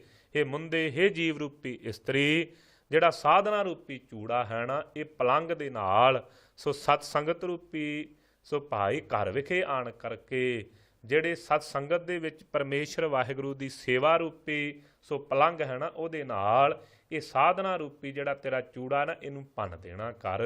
ਜਿਵੇਂ ਭਾਈ ਪਰਮੇਸ਼ਰ ਜਿਵੇਂ ਪ੍ਰਤੱਖ ਪਤੀ ਪਾਸ ਨਾ ਹੋਵੇ ਤੇ ਬੀਬੀਆਂ ਦੇ ਹੱਥਾਂ 'ਚ ਪਾਏ ਹੋਏ ਚੂੜੇ ਕਿਸ ਕੰਮ ਦੇ ਨੇ, ਇਸੇ ਤਰੀਕੇ ਦੇ ਨਾਲ ਜਿਹੜੇ ਸਾਧਨ ਚੁੱਕੀ ਫਿਰਦਾ, ਜੇ ਪਰਮੇਸ਼ਰ ਪਤੀ ਪਰਮੇਸ਼ਰੀ ਖੁਸ਼ ਨਹੀਂ ਤੇ ਕਾਹਦੇ ਜੋਗੇ ਨੇ ਇਹ ਸਾਧਨ, ਇਹਨਾਂ ਨੂੰ ਭੰਨ ਦੇਣਾ ਕਰ। ਸਣ ਬਾਹੀ ਸਣ ਬਾਹਾ। ਸੋ ਸਣ ਬਾਹੀ ਸ੍ਰੇਸ਼ਟ ਬਾਹਾਂ ਦੇ ਵਿੱਚ ਪਾਇਆ ਹੋਇਆ ਇਹ ਏਤੇ ਵੇਸ ਕਰੇ ਦੀਏ ਮੁੰਦੇ। ਇੰਨੇ ਵੇਸ ਕਰਨ ਵਾਲੀਏ, ਹੇ ਬੀਬੀਏ, ਹੇ ਭੈਣੇ, ਹੇ ਧੀਏ, ਜੇ ਤੂੰ ਇੰਨੇ ਵੇਸ ਵੀ ਕੀਤੇ ਹੋਣ, ਬਾਹਾਂ 'ਚ ਚੂੜੇ ਪਾਏ ਹੋਣ, ਫਿਰ ਇਸ ਤਰੀਕੇ ਦੇ ਨਾਲ ਬੜੀਆਂ ਸੋਹਣੀਆਂ ਮੀਡੀਆਂ ਜਿਹੜੀਆਂ ਉਹ ਗੁੰਦੀਆਂ ਹੋਣ, ਪਰ ਜੇ ਭਾਈ ਪਰਮੇਸ਼ਰ ਵਾਹਿਗੁਰੂ ਤੇਰੇ ਪਾਸ ਨਹੀਂ, ਜੇ ਇੰਨੇ ਵੇਸ ਕਰ ਰਹੀ ਹੋਵੇਂ, ਸਹੁ ਰਾਤੋ ਅਵਰਾਹਾ। ਤੇ ਸਹੁ ਪਤੀ ਤੇ ਹੋਰਨਾਂ ਵਿੱਚ ਰੰਗਿਆ ਹੋਇਆ ਹੈ, ਤੂੰ ਬਹੁਤੇ ਵੇਸ ਬਾਹਰੋਂ ਸਾਧਨਾ ਦੇ ਜਿਵੇਂ ਵੇਸ ਕਿਸੇ ਨੇ ਬਣਾਏ ਹੋਣ, ਜੀ ਮੈਂ ਇੰਨੇ ਸਮੇਂ ਦਾ ਇਸ਼ਨਾਨੀ ਹਾਂ, ਮੈਂ ਇੰਨਾ ਸਮਾਂ ਸਮਾਧਾ ਲਾ ਕੇ ਰੱਖਦਾ ਏ, ਮੈਂ ਇੰਨਾ ਸਮਾਂ ਮੌਨ ਹੀ ਧਾਰਨ ਕਰ ਛੱਡਦਾ ਹਾਂ, ਮੈਂ ਕਿਸੇ ਨਾਲ ਗੱਲ ਹੀ ਨਹੀਂ ਕਰਦਾ, ਮੈਂ ਇੰਨੇ ਸਮੇਂ ਤੱਕ ਇੰਨੇ ਜਪ ਤਪ ਸਾਧਨ ਕਰਦਾ। ਕਿਰਪਾਲੂ ਸਤਿਗੁਰੂ ਸਾਹਿਬ ਕਹਿੰਦੇ ਭਾਈ ਇਹ ਜਿਹੜੇ ਸਾਧਨ ਕਰ ਰਿਹਾ ਹਾਂ, ਜੇ ਇੰਨੇ ਸਾਧਨ ਵੀ ਕਰਦਿਆਂ ਹੋਇਆਂ, ਇੰਨੇ ਭੇਖ ਬਣਾਉਂਦਿਆਂ ਹੋਇਆਂ, ਜੇ ਪਤੀ ਪਰਮੇਸ਼ਰ ਵਾਹਿਗੁਰੂ ਹੋਰਨਾਂ 'ਚ ਹੀ ਹੋਰ ਆਪਣੇ ਪਿਆਰਿਆਂ 'ਚ ਰੰਗਿਆ ਹੋਇਆ, ਹੋਰ ਜਿਹੜੀਆਂ ਤੇਰੀਆਂ ਸਖੀਆਂ ਨੇ ਸੋ ਭਾਈ ਜੇ ਉਹਨਾਂ 'ਚ ਹੀ ਰੰਗਿਆ ਹੋਇਆ ਏ, ਤੇ ਫਿਰ ਤੇਰੇ ਇਹ ਜਿਹੜੇ ਕੀਤੇ ਹੋਏ ਵੇਸ ਹਨ ਕਿਸ ਕੰਮ ਦੇ ਹਨ। ਨਾ ਮਨੀ ਆਰ ਨਾ ਚੂੜੀਆ। ਸੋ ਨਾ ਭਾਈ ਸੋ ਜਿਹੜੀਆਂ ਮਣੀਆਂ ਪਾਈਆਂ ਹੋਈਆਂ ਤੇ ਨਾ ਹੱਥਾਂ 'ਚ ਜਿਹੜੀਆਂ ਚੂੜੀਆਂ ਪਾਈਆਂ ਹੋਈਆਂ ਸਨ ਉਹ ਪਾਈਆਂ, ਨਾ ਸੇ ਵੰਗੁੜੀ ਆਹਾ। ਨਾ ਹੀ ਜਿਹੜੀਆਂ ਵੰਗਾਂ ਸਨ ਉਹ ਹੀ ਪਰਮੇਸ਼ਰ ਦੇ ਚਿੱਤ ਨੂੰ ਭਾਈਆਂ ਗੁਣਾ ਰੂਪੀ। ਜੋ ਸਹਿ ਕੰਠ ਨਾ ਲੱਗੀਆ। ਕਹਿੰਦੇ ਭਾਈ ਜਿਹੜੀਆਂ ਬਾਹਾਂ ਉਹ ਪਤੀ ਪਰਮੇਸ਼ਰ ਵਾਹਿਗੁਰੂ ਦੇ ਕੰਠ ਗਲ ਨੂੰ ਨਹੀਂ ਲੱਗੀਆਂ। ਜਲਨ ਸੇ ਬਾਹੜੀ ਆਹਾ। ਉਹ ਬਾਹਾਂ ਜਲ ਕਿਉਂ ਨਹੀਂ ਗਈਆਂ, ਸੜ ਕਿਉਂ ਨਹੀਂ ਗਈਆਂ। ਬਾਬਾ ਥੰਮਣ ਸ਼ਾਹ ਕਹਿੰਦੇ ਹੇ ਸਤਿਗੁਰੂ ਗੁਰੂ ਨਾਨਕ ਦੇਵ ਮਹਾਰਾਜ, ਜਿਹੜੀਆਂ ਬਾਹਾਂ ਭਾਵੇਂ ਜਿੰਨੇ ਮਰਜ਼ੀ ਹਾਰ ਸ਼ਿੰਗਾਰ ਕਰੀ ਫਿਰਦੀਆਂ ਸਨ, ਜੇ ਬਾਹਾਂ ਪਤੀ ਦੇ ਗਲ ਵਿੱਚ ਨਹੀਂ ਪਈਆਂ ਤੇ ਉਹ ਬਾਹਾਂ ਸਾੜੀ ਜਾਣੀਆਂ ਚਾਹੀਦੀਆਂ ਨੇ ਨਾ। ਇਸੇ ਤਰੀਕੇ ਦੇ ਨਾਲ ਜਿਹੜੀਆਂ ਭਾਈ ਅਖਵਾਉਂਦੀਆਂ ਤੇ ਸਨ ਸਤੀਆਂ, ਤਤ ਬੇਤੇ ਮਹਾਤਮਾ ਮਹਾਂਪੁਰਖ ਸੰਸਾਰ 'ਚ ਅਖਵਾਉਂਦੇ ਸਨ, ਜੇ ਪਤੀ ਪਰਮੇਸ਼ਰ ਵਾਹਿਗੁਰੂ ਨੂੰ ਹੀ ਗਲਵੱਕੜੀ ਪਾ ਕੇ ਨਹੀਂ ਮਿਲੇ ਤੇ ਕਹਿੰਦੇ ਉਹ ਸਾਧਨਾ ਰੂਪੀ ਬਾਹਾਂ ਸੜ ਕਿਉਂ ਨਾ ਗਈਆਂ ਜੇ। ਸਭ ਸਹਿਆ ਸਹੁ ਰਾਵਣ ਗਈਆ। ਸੋ ਬੇਨਤੀ ਕਰਦੇ ਬਾਬਾ ਥੰਮਣ ਸ਼ਾਹ ਜੀ, ਹੇ ਕਿਰਪਾਲੂ ਸਤਿਗੁਰੂ ਗੁਰੂ ਨਾਨਕ ਦੇਵ ਮਹਾਰਾਜ, ਸਾਰੀਆਂ ਜਿਹੜੀਆਂ ਸਹੀਆਂ ਸਨ ਸੁਹਾਗਵੰਤੀਆਂ, ਤਤ ਬੇਤੇ ਮਹਾਂਪੁਰਖ ਸਤਵੰਤੇ ਪੁਰਖ, ਉਹ ਸਾਰੇ ਹੀ ਪਤੀ ਪਰਮੇਸ਼ਰ ਦੇ ਗ੍ਰਹਿ ਵਿਖੇ ਜਾ ਕਰਕੇ ਉਹਦੀ ਪ੍ਰੇਮਾ ਭਗਤੀ ਦਾ ਆਨੰਦ ਲੈ ਰਹੇ ਹਨ। ਹਉ ਦਾਤੀ ਕੈ ਕਦਰ ਜਾਵਾ। ਸੋ ਕਿਰਪਾਲੂ ਸਤਿਗੁਰੂ ਸਾਹਿਬ, ਮੈਂ ਪਤੀ ਤੋਂ ਵਿਛੋੜੀ ਹੋਈ ਹੁਣ ਕਿਹੜੇ ਘਰ ਵਿੱਚ ਜਾਣਾ ਕਰਾਂ ਜੇ। ਅਮਾਲੀ ਹਉ ਖਰੀ ਸੁਚੱਜੀ। ਸੋ ਬੇਨਤੀ ਕਰਦੇ ਨੇ, ਹੇ ਸਤਿਗੁਰੂ ਸਾਹਿਬ, ਮੈਂ ਆਪਣੇ ਥਾਂ ਤੇ ਬੜੀ ਸੁਚੱਜੀ ਬਣ ਕੇ ਬੈਠੀ ਸਾਂ, ਆਪਣੇ ਜਪ ਤਪ ਸਾਧਨਾ ਦਾ ਬੜਾ ਹੰਕਾਰ ਸੀ, ਆਪਣੀ ਜ਼ਬਾਨ ਦੀ ਚਤਰਾਈ ਦਾ ਬੜਾ ਹੰਕਾਰ ਸੀ। ਕਿਰਪਾਲੂ ਸਤਿਗੁਰੂ ਸਾਹਿਬ, ਇਹ ਗੁਰੂ ਨਾਨਕ ਦੇਵ ਮਹਾਰਾਜ, ਧੰਨ ਗੁਰੂ ਗ੍ਰੰਥ ਸਾਹਿਬ ਮਹਾਰਾਜ, ਅਸੀਂ ਵੀ ਬੇਨਤੀ ਕਰੀਏ ਸਤਿਗੁਰੂ ਸਾਹਿਬ ਜੀ, ਸਾਨੂੰ ਆਪਣੇ ਜਪ ਤਪ ਸਾਧਨਾ ਦਾ ਬੜਾ ਹੰਕਾਰ ਹੈ, ਆਪਣੀ ਜ਼ਬਾਨ ਦੀ ਚਤਰਾਈ ਦਾ ਬੜਾ ਹੰਕਾਰ ਹੈ। ਸਤਿਗੁਰੂ ਸਾਹਿਬ ਜੀ, ਆਪ ਜੀ ਦੇ ਅੱਗੇ ਕੀ ਕੀ ਆਪਣੇ ਔਗਣਾਂ ਨੂੰ ਫੋਲੀਏ। ਕਿਰਪਾਲੂ ਸਤਿਗੁਰ ਸਾਹਿਬ ਤੁਸੀਂ ਸਾਰੇ ਜਾਣਨਹਾਰ ਹੋ। ਅਸੀਂ ਆਪਣੇ ਗੁਣਾਂ ਦਾ ਹੰਕਾਰ ਕਰਦੇ ਹਾਂ, ਦੂਸਰਿਆਂ ਦੇ ਪਾਸ ਬਹੁਤੀ ਲਤਰੋਂ ਨੂੰ ਵਾਹ ਕਰਕੇ ਆਪਣੇ ਆਪ ਨੂੰ ਚੰਗਾ ਦੱਸਣ ਦਾ ਯਤਨ ਕਰਦੇ ਹਾਂ। ਹਾਂ ਤੇ ਬੜੇ ਸੁਚੱਜੇ ਬਣ ਕਰਕੇ ਬੈਠੇ ਖੜੀ ਸਾਂ, ਤੈ ਸਹਿ ਏਕ ਨਾ ਭਾਵਾ। ਪਰ ਉਹ ਕਿਰਪਾਲੂ ਵਾਹਿਗੁਰੂ ਨੂੰ ਮੇਰਾ ਇੱਕ ਵੀ ਗੁਣ ਨਹੀਂ ਪਾਇਆ ਜੀ, ਨਹੀਂ ਪਾਇਆ ਉਹਨੂੰ। ਮਾਠ ਗੁੰਦਾਈ ਪਟਿਆ। ਸੋ ਭਾਈ ਕਹਿੰਦੇ ਬੜੀਆਂ ਸੋਹਣੀਆਂ ਜਿਹੜੀਆਂ ਮੀਡੀਆਂ ਜਿਹੜੀਆਂ ਸੀ ਉਹ ਗੁੰਦਣਾ ਕੀਤੀਆਂ। ਭਰੀਐ ਮਾਗ ਸੰਧੂਰੇ। ਜਿਵੇਂ ਹਿੰਦੁਸਤਾਨ ਦੇ ਵਿੱਚ ਬੀਬੀਆਂ ਆਪਣੀ ਮਾਂਗ ਸੰਧੂਰ ਭਰਦੀਆਂ ਨੇ, ਉਹ ਵੀ ਭਰਿਆ ਹੋਇਆ ਸੀ। ਸੋ ਬੜੀਆਂ ਭਾਈ ਸੋ ਜਿਹੜੀਆਂ ਪ੍ਰੇਮਾ ਭਗਤੀ, ਨੌਦਾ ਭਗਤੀ ਆਦਿਕ ਜਿਹੜੀਆਂ ਇਹ ਮੀਡੀਆਂ ਵੀ ਗੁੰਦੀਆਂ ਸਨ। ਫਿਰ ਬਾਹਰਲਾ ਵਿਖਾਵਾ ਵਿਖਾਲਣ ਵਾਸਤੇ ਕਿ ਸਿਰ ਦੇ ਵਿੱਚ ਸੰਧੂਰ ਭੁੱਕਦੀਆਂ ਨੇ ਜਿਵੇਂ ਬੀਬੀਆਂ, ਕਿ ਦੂਰੋਂ ਹੀ ਪਤਾ ਲੱਗ ਜੇ ਕਿ ਇਹ ਸੋ ਵਿਆਹੀ ਹੋਈ ਏ, ਇਹਦਾ ਪਤੀ ਜਿੰਦਾ ਹੈ ਅਜੇ। ਇਸ ਤਰੀਕੇ ਦੇ ਨਾਲ ਸਿਰ ਦੇ ਵਿੱਚ ਜਿਹੜਾ ਸੰਧੂਰ ਭੁੱਕਣਾ ਸੀ ਉਹ ਵੀ ਭਾਈ ਆਪਣੇ ਆਪ ਨੂੰ ਜਿਹੜਾ ਗਿਆਨੀ ਜਾਂ ਦ੍ਰਿੜ ਕਰਾਉਣਾ ਕਿ ਗਿਆਨ ਦਾ ਸੰਧੂਰ ਵੀ ਭੁੱਕਿਆ ਹੋਇਆ ਸੀ। ਵੇਦ ਸ਼ਾਸਤਰਾਂ ਦਾ ਗਿਆਨ ਆਦਿਕ ਉਹ ਵੀ ਭਰਿਆ ਹੋਇਆ ਸੀ।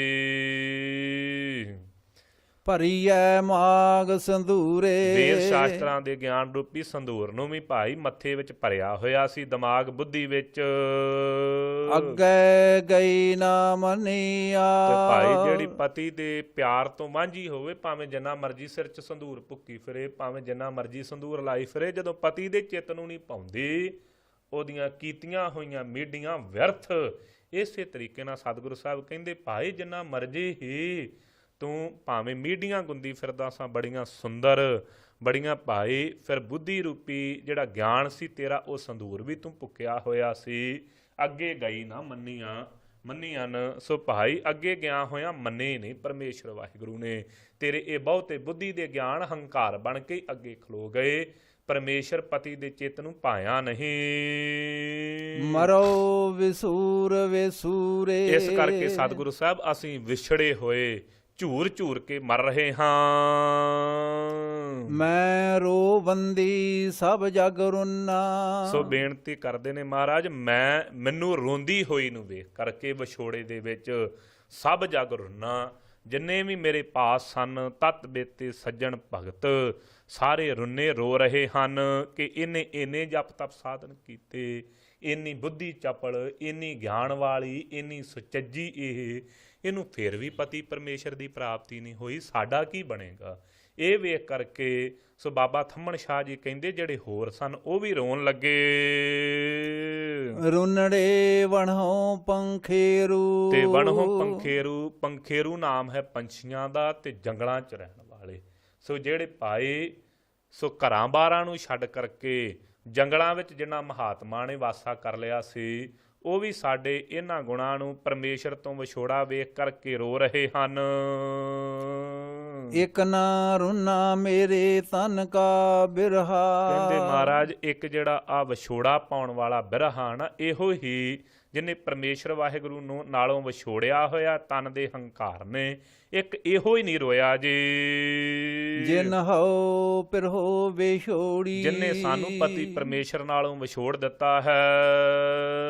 ਸੁਪਨੈ ਆਇਆ ਭੀ ਕਿਆ। ਸੋ ਹੁਣ ਬੇਨਤੀ ਕਰਦੇ ਨੇ ਕਿਰਪਾਲੂ ਸਤਿਗੁਰੂ ਗੁਰੂ ਨਾਨਕ ਦੇਵ ਮਹਾਰਾਜ, ਪਰਮੇਸ਼ਰ ਵਾਹਿਗੁਰੂ ਨੇ ਸੁਪਨੇ ਵਿੱਚ ਦਰਸ਼ਨ ਦਿੱਤੇ ਤੇ ਫਿਰ ਚਲੇ ਗਏ ਜੀ। ਮੈਂ ਜਲ ਭਰਿਆ ਰੋਏ। ਅਸੀਂ ਅੱਖਾਂ ਵਿੱਚ ਜਲ ਭਰ ਕੇ ਰੋ ਰਹੇ ਹਾਂ। ਸਤਿਗੁਰੂ ਸਾਹਿਬ ਜੀ ਦੇ ਦੀਦਾਰ ਦੀ ਇੱਛਾ ਹੈ। ਆਏ ਨਾ ਸਕਾ ਤੁਝ ਕਨ ਪਿਆਰੇ। ਤੇ ਅਵਸਥਾ ਕੀ ਬਣੀ ਹੋਈ। ਬਾਬਾ ਥੰਮਣ ਸ਼ਾਹ ਕਹਿੰਦੇ ਪਾਤਸ਼ਾਹ ਜੀ ਆ ਨਹੀਂ ਸਕਦੇ ਆਪ ਜੀ ਦੇ ਵੱਲ ਨੂੰ, ਹੇ ਅਕਾਲ ਪੁਰਖ ਵਾਹਿਗੁਰੂ, ਸਾਡੀ ਇੰਨੀ ਸਮਰੱਥਾ ਨਹੀਂ ਕਿ ਤੁਹਾਡੇ ਕੋਲ ਪਹੁੰਚ ਜਾਈਏ। ਭੇਜ ਨਾ ਸਕਾ ਕੋਏ। ਤੇ ਸੋ ਸੁਨਾਹਾ ਵੀ ਨਹੀਂ ਭੇਜ ਸਕਦੇ, ਕੋਈ ਸਾਡੇ ਪਾਸ ਐਸਾ ਨਹੀਂ ਜਿਹਦੇ ਰਾਹੀਂ ਸੁਨੇਹਾ ਭੇਜ ਦਈਏ। ਆਓ ਸੁਭਾਗੀ ਨੀਂਦੜੀਏ। ਸੋ ਇਸ ਕਰਕੇ ਬੇਨਤੀ ਕਰਦੇ ਉਹ ਸੁਭਾਗੀ ਸ੍ਰੇਸ਼ਟ ਨੀਂਦ ਹੀ ਸਾਨੂੰ ਪ੍ਰਾਪਤ ਹੋ ਜਾਵੇ ਜਿਹੜੀ ਉਸ ਦਿਨ ਪ੍ਰਾਪਤ ਹੋਈ ਸੀ। ਮਤ ਸੋ ਦੇਖਾ ਸੋ ਮਤਾ ਫਿਰ ਉਹ ਅਕਾਲ ਪੁਰਖ ਵਾਹਿਗੁਰੂ ਆਪਣੇ ਸਹੁਪਤੀ ਦੇ ਦਰਸ਼ਨ ਹੋ ਜਾਣ ਸਾਨੂੰ। ਤੈ ਸਾਹਿਬ ਕੀ ਬਾਤ ਜੇ ਆਖੈ। ਉਸ ਸਮੇਂ ਸਤਿਗੁਰੂ ਗੁਰੂ ਨਾਨਕ ਦੇਵ ਮਹਾਰਾਜ ਕਹਿਣ ਲੱਗੇ, ਹੇ ਥੰਮਣ ਸ਼ਾਹ, ਜੇ ਤੈਨੂੰ ਉਹ ਅਕਾਲ ਪੁਰਖ ਵਾਹਿਗੁਰੂ ਤੇਰੇ ਸਹੁਪਤੀ ਪਰਮੇਸ਼ਰ ਦੀ ਕੋਈ ਗੱਲ ਦੱਸੇ, ਕਹੋ ਨਾਨਕ ਕਿਆ ਦੀਜੈ। ਫਿਰ ਭਾਈ ਤੁਸੀਂ ਕੀ ਦੇਣਾ ਕਰੋਗੇ? ਸੀਸ ਵੱਡੇ ਕਰ ਬੈਸਣ ਦੀਜੈ। ਉਸ ਸਮੇਂ ਬਾਬਾ ਥੰਮਣ ਸ਼ਾਹ ਨੇ ਬੇਨਤੀ ਕੀਤੀ, ਕਿਰਪਾਲੂ ਸਤਿਗੁਰੂ, ਸਿਰ ਵੱਢ ਕਰਕੇ ਉਹਨਾਂ ਦੇ ਬੈਠਣ ਵਾਸਤੇ ਮੂੜਾ ਬਣਾ ਦੇਵਾਂਗੇ, ਉਹ ਬੈਠ ਜਾਣ, ਉੱਤੇ ਬਰਾਜਣ, ਜਿਹੜੇ ਸਾਨੂੰ ਸਾਡੇ ਪਤੀ ਪਰਮੇਸ਼ਰ ਵਾਹਿਗੁਰੂ ਨਾਲ ਮਿਲਾ ਦੇਣ ਜੇ। ਵਿਣ ਸਿਰ ਸੇਵ ਕਰੀਜੈ। ਤੇ ਬਿਨਾਂ ਸਿਰ ਤੋਂ ਸੇਵਾ ਕਰਾਂਗੇ, ਜਿਵੇਂ ਭਾਈ ਬਾਬਾ ਦੀਪ ਸਿੰਘ ਜੀ ਨੇ ਕੀਤੀ। ਜੇ ਕਿਸੇ ਦੇ ਮਨ 'ਚ ਸ਼ੰਕਾ ਪੈ ਜਾਵੇ ਬਿਨਾਂ ਸਿਰ ਤੋਂ ਸੇਵਾ ਕਿਸ ਤਰ੍ਹਾਂ ਹੁੰਦੀ ਹੈ, 3 ਕੋ ਬਾਬਾ ਦੀਪ ਸਿੰਘ ਜੀ ਬਿਨਾਂ ਸਿਰ ਤੋਂ ਚੱਲ ਕਰਕੇ ਖੰਡਾ ਵਾਹੁੰਦੇ ਆਏ ਹਨ। ਜਦੋਂ ਆਖਿਆ ਕਿ ਮਹਾਰਾਜ ਹੁਣ ਤੁਸੀਂ ਪਹੁੰਚ ਗਏ ਹੋ, ਸੋ ਇਸ ਤਰੀਕੇ ਦੇ ਨਾਲ ਮੁਗਲ ਭਜਾਏ ਨੇ, ਲਾਹੌਰ ਵੀ ਛੱਡ ਦਿੱਤਾ ਉਹਨਾਂ ਨੇ। ਜਦੋਂ ਬੇਨਤੀ ਕੀਤੀ ਹੁਣ ਮਹਾਂਪੁਰਖੋ ਪਹੁੰਚ ਗਏ ਹੋ, ਸਤਿਗੁਰੂ ਰਾਮਦਾਸ ਮਹਾਰਾਜ ਜੀ ਦੇ ਦਰ ਤੇ ਪਹੁੰਚ ਗਏ, ਉੱਥੇ ਸੀਸ ਭੇਟਾ ਕਰਕੇ ਤੇ ਬੈਠ ਗਏ ਹਨ। ਇਵੇਂ ਬਿਨਾਂ ਸਿਰ ਤੋਂ ਸੇਵਾ ਕਰਨਾ ਕਰੀਏ, ਜਿਹੜੇ ਭਾਈ ਪਰਮੇਸ਼ਰ ਵਾਹਿਗੁਰੂ ਦੇ ਗੁਣਾਂ ਨੂੰ ਦੱਸਣ। ਫਿਰ ਸਿਰ ਹੰਕਾਰ ਨੂੰ ਛੱਡ ਕਰਕੇ, ਜਿਹੜਾ ਸਿਰ ਮਾਵਦਾ ਨਹੀਂ ਨਾ, ਆਪਣੀ ਬੁੱਧੀ ਦਾ ਗਿਆਨ ਹੀ ਅੱਗੇ ਅੱਗੇ ਭੜਕਾਈ ਫਿਰਦਾ ਏ, ਇਹ ਬੁੱਧੀ ਦਾ ਗਿਆਨ ਪਰੇ ਰੱਖ ਕਰਕੇ ਜਿਹੜੇ ਪਰਮੇਸ਼ਰ ਦੇ ਪਿਆਰੇ ਹਨ ਉਹਨਾਂ ਦੀ ਸੇਵਾ ਕਰਨਾ ਕਰੇ। ਕਿਉ ਨਾ ਮਰੀਜੈ ਜੀੜਾ ਨਾ ਦੀਜੈ। ਸੋ ਕਹਿੰਦੇ ਭਾਈ ਕਿਉਂ ਨਾ ਮਰੇ ਜੀੜਾ, ਕਿਉਂ ਨਾ ਆਪਣਾ ਜਿਹੜਾ ਜੀਵ ਭਾਵ ਹੈ ਉਹ ਪਰਮੇਸ਼ਰ ਵਾਹਿਗੁਰੂ ਦੇ ਪਿਆਰਿਆਂ ਦੇ ਅੱਗੇ ਅਰਪਣ ਕਰ ਦਵੇ। ਹਿਰਦਾ ਕਾਹਦੇ ਲਈ ਉਹਨਾਂ ਦੇ ਅੱਗੇ ਨਾ ਰੱਖੇ ਜੀ, ਕਿਉਂ ਨਾ ਮਰੇ। ਜਾਂ ਸਹੋ ਭਇਆ ਵਿਡਾਣਾ। ਜਦੋਂ ਵਡਾਣਾ ਜੋ ਪਤੀ ਪਰਮੇਸ਼ਰ ਵਾਹਿਗੁਰੂ, ਸੋ ਭਾਈ ਸਾਡੇ ਤੋਂ ਪਰੇ ਹੋਇਆ ਸੀ, ਜਿਹੜਾ ਉਹ ਪਰਮੇਸ਼ਰ ਵਾਹਿਗੁਰੂ ਸਾਨੂੰ ਉਹਨਾਂ ਨੇ ਮਿਲਾ ਦਿੱਤਾ, ਜਿਨ੍ਹਾਂ ਨੇ ਉਹਨਾਂ ਨੂੰ ਆਪਣਾ ਸਿਰ ਕਿਉਂ ਨਾ ਭੇਟਾ ਕਰੇ, ਕਿਉਂ ਨਾ ਉਹਨਾਂ ਦੇ ਦਰ ਤੇ ਮਰ ਜਾਵੇ। ਇਹ ਐਸਾ ਪਾਵਨ ਪਵਿੱਤਰ ਉਪਦੇਸ਼ ਗੁਰੂ ਨਾਨਕ ਦੇਵ ਮਹਾਰਾਜ ਜੀ ਨੇ ਬਾਬਾ ਥੰਮਣ ਸ਼ਾਹ ਨੂੰ ਬਖਸ਼ ਕਰਕੇ ਨਿਹਾਲ ਕੀਤਾ ਹੈ, ਅਥਵਾ ਸਾਡਾ ਭਲਾ ਕੀਤਾ ਹੈ ਜੀ। ਵਡਹੰਸ ਮਹੱਲਾ ਤੀਜਾ ਘਰ ਪਹਿਲਾ। ਇੱਕ ਓੰਕਾਰ ਸਤਿਗੁਰ ਪ੍ਰਸਾਦ। ਧੰਨ ਸਾਹਿਬ ਸ੍ਰੀ ਗੁਰੂ ਅਮਰਦਾਸ ਸੱਚੇ ਪਾਤਸ਼ਾਹ ਮਹਾਰਾਜ, ਦੀਨ ਦੁਨੀਆ ਦੇ ਵਾਲੀ ਕਿਰਪਾਲੂ ਸਤਿਗੁਰੂ ਸਾਹਿਬ ਗੋਇੰਦਵਾਲ ਸਾਹਿਬ ਜੀ ਦੀ ਧਰਤੀ ਤੇ ਸੋ ਸਿੱਖ ਸੰਗਤਾਂ ਦਾ ਭਲਾ ਕਰ ਰਹੇ ਹਨ, ਤਾਰ ਰਹੇ ਹਨ ਸੰਸਾਰ ਦੇ ਜੀਵਾਂ ਨੇ। ਸਿੱਖਾਂ ਨੇ ਬੇਨਤੀ ਕੀਤੀ, ਮਹਾਰਾਜ ਮਨ ਜਿਹੜਾ ਕਿਵੇਂ ਸਾਫ਼ ਹੁੰਦਾ ਹੈ, ਤੇ ਬਖਸ਼ਿਸ਼ ਕਰਦੇ ਹਨ ਵਡਹੰਸ ਰਾਗ ਦੇ ਅੰਦਰ ਸ਼ਬਦ ਉਚਾਰਨ ਕਰਕੇ, ਇੱਕ ਓੰਕਾਰ ਸਤਿਗੁਰ ਪ੍ਰਸਾਦ, ਇੱਕ ਉਹ ਅਦਵੈਤ ਅਕਾਲ ਪੁਰਖ ਵਾਹਿਗੁਰੂ ਓੰਕਾਰ ਸਾਰਿਆਂ ਦਾ ਪ੍ਰਕਾਸ਼ਕ, ਪੂਰੇ ਸਤਿਗੁਰਾਂ ਦੀ ਕਿਰਪਾ ਦੁਆਰਾ ਜੋ ਪ੍ਰਾਪਤ ਹੁੰਦਾ ਹੈ ਜੀ। ਮਨ ਮੈਲੈ ਸਭ ਕਿਛ ਮੈਲਾ। ਕਿਰਪਾਲਤਾ ਕਰਦੇ ਨੇ ਭਾਈ, ਜੇ ਮਨ ਮੈਲਾ ਹੈ ਨਾ ਤੇ ਸਭ ਕੁਝ ਹੀ ਮੈਲਾ ਹੈ। ਜਿੰਨੀਆਂ ਇੰਦਰੀਆਂ ਹਨ ਸਾਰੀਆਂ ਮੈਲੀਆਂ ਹਨ, ਗਿਆਨ ਇੰਦਰੇ ਕਰਮ ਇੰਦਰੇ ਸਭ ਮੈਲੇ ਨੇ, ਜੇ ਮਨ ਵਿੱਚ ਹੀ ਵਿਕਾਰ ਭਰੇ ਹੋਏ ਹਨ ਜੀ। ਤਨ ਧੋਤੈ ਮਨ ਹਸ਼ਾ ਨਾ ਹੋਏ। ਜੇ ਕੋਈ ਬਾਹਰੋਂ ਸਰੀਰ ਨੂੰ ਧੋਈ ਜਾਵੇ ਕਿ ਮੈਂ ਬੜਾ ਸੰਜਮੀ ਹਾਂ, ਬਹੁਤਾ ਸਰੀਰ ਧੋਂਦਾ ਹਾਂ, ਮੈਂ ਇੰਨੇ ਇਸ਼ਨਾਨ ਕਰਦਾ ਹਾਂ, ਤੇ ਉਹ ਤੇ ਗੁਰਬਾਣੀ ਨੇ ਪਹਿਲਾਂ ਵੀ ਬਖਸ਼ਿਸ਼ ਕਰ ਦਿੱਤੀ ਹੈ, ਜਲ ਕੇ ਮੱਜਣ ਜੇ ਗਤ ਹੋਵੇ ਨਿਤ ਨਿਤ ਮੇੜ ਕਨਾਏ। ਜੇ ਜਲ ਦੇ ਨਾਲ ਇਸ਼ਨਾਨ ਕਰਨ ਵਾਲੀ ਜੇ ਮੁਕਤੀ ਮਿਲ ਜਾਂਦੀ ਹੋਵੇ, ਭਾਈ ਇਸ਼ਨਾਨ ਤੇ ਕਰਨਾ ਹੈ ਕਿ ਸਰੀਰ ਦੀ ਪਵਿੱਤਰਤਾ ਕਰਕੇ ਪਰਮੇਸ਼ਰ ਦਾ ਨਾਮ ਜਪੀਏ, ਮਨ ਟਿਕ ਜਾਵੇ। ਕਿਰਪਾਲੂ ਸਤਿਗੁਰੂ ਸਾਹਿਬ ਕਹਿੰਦੇ ਤਨ ਧੋਣ ਦੇ ਨਾਲ, ਸਰੀਰ ਧੋਣ ਦੇ ਨਾਲ, ਜਿਵੇਂ ਬਹੁਤੇ ਤੀਰਥਾਂ ਤੇ ਜਾ ਕਰਕੇ ਇਸ਼ਨਾਨ ਕਰੀ ਜਾਵੇ। ਤੇ ਗੁਰਬਾਣੀ ਕਹਿੰਦੀ ਨਾਵਣ ਚੱਲੇ ਤੀਰਥੀ, ਮਨ ਖੋਟੇ ਤਨ ਚੋਰ, ਇੱਕ ਭਹ ਲੱਥੀ ਨਾਤਿਆਂ ਦੋਏ ਪਏ ਚੜੀ ਅਸ ਹੋਰ। ਕਹਿੰਦੇ ਜੇ ਮਨ ਹੀ ਚੋਰ ਬਣ ਕੇ ਬੈਠਾ ਹੋਇਆ ਹੈ, ਜੇ ਕਿਵੇਂ ਦੀ ਅਵਸਥਾ ਬਣ ਜਾਵੇਗੀ, ਬਾਹਰੋਂ ਧੋਤੀ ਤੁੰਬੜੀ ਅੰਦਰ ਵੇਸਨ ਘੋਰ। ਬਾਹਰੋਂ ਕਹਿੰਦੇ ਤੁੰਬੇ ਨੂੰ ਜਿੰਨਾ ਮਰਜ਼ੀ ਧੋਈ ਜਾਵੋ, ਅੰਦਰ ਤੇ ਜ਼ਹਿਰੀਲਾ ਹੀ ਨਾ। ਇਸ ਤਰੀਕੇ ਨਾਲ ਕਿਰਪਾਲੂ ਸਤਿਗੁਰੂ ਸਾਹਿਬ ਸਮਝਾ ਰਹੇ ਨੇ, ਤਨ ਧੋਤੇ ਮਨ ਹੱਛਾ ਨਾ ਹੋਏ। ਭਾਈ ਸਰੀਰ ਨੂੰ ਧੋਈ ਜਾਂ ਮਨ ਨਹੀਂ ਚੰਗਾ ਹੋਣ ਲੱਗਾ, ਮਨ ਤੇ ਗੰਦਾ ਹੀ ਰਹਿਣਾ ਹੈ। ਇਹ ਜਗਤ ਭਰਮ ਭੁਲਾਇਆ।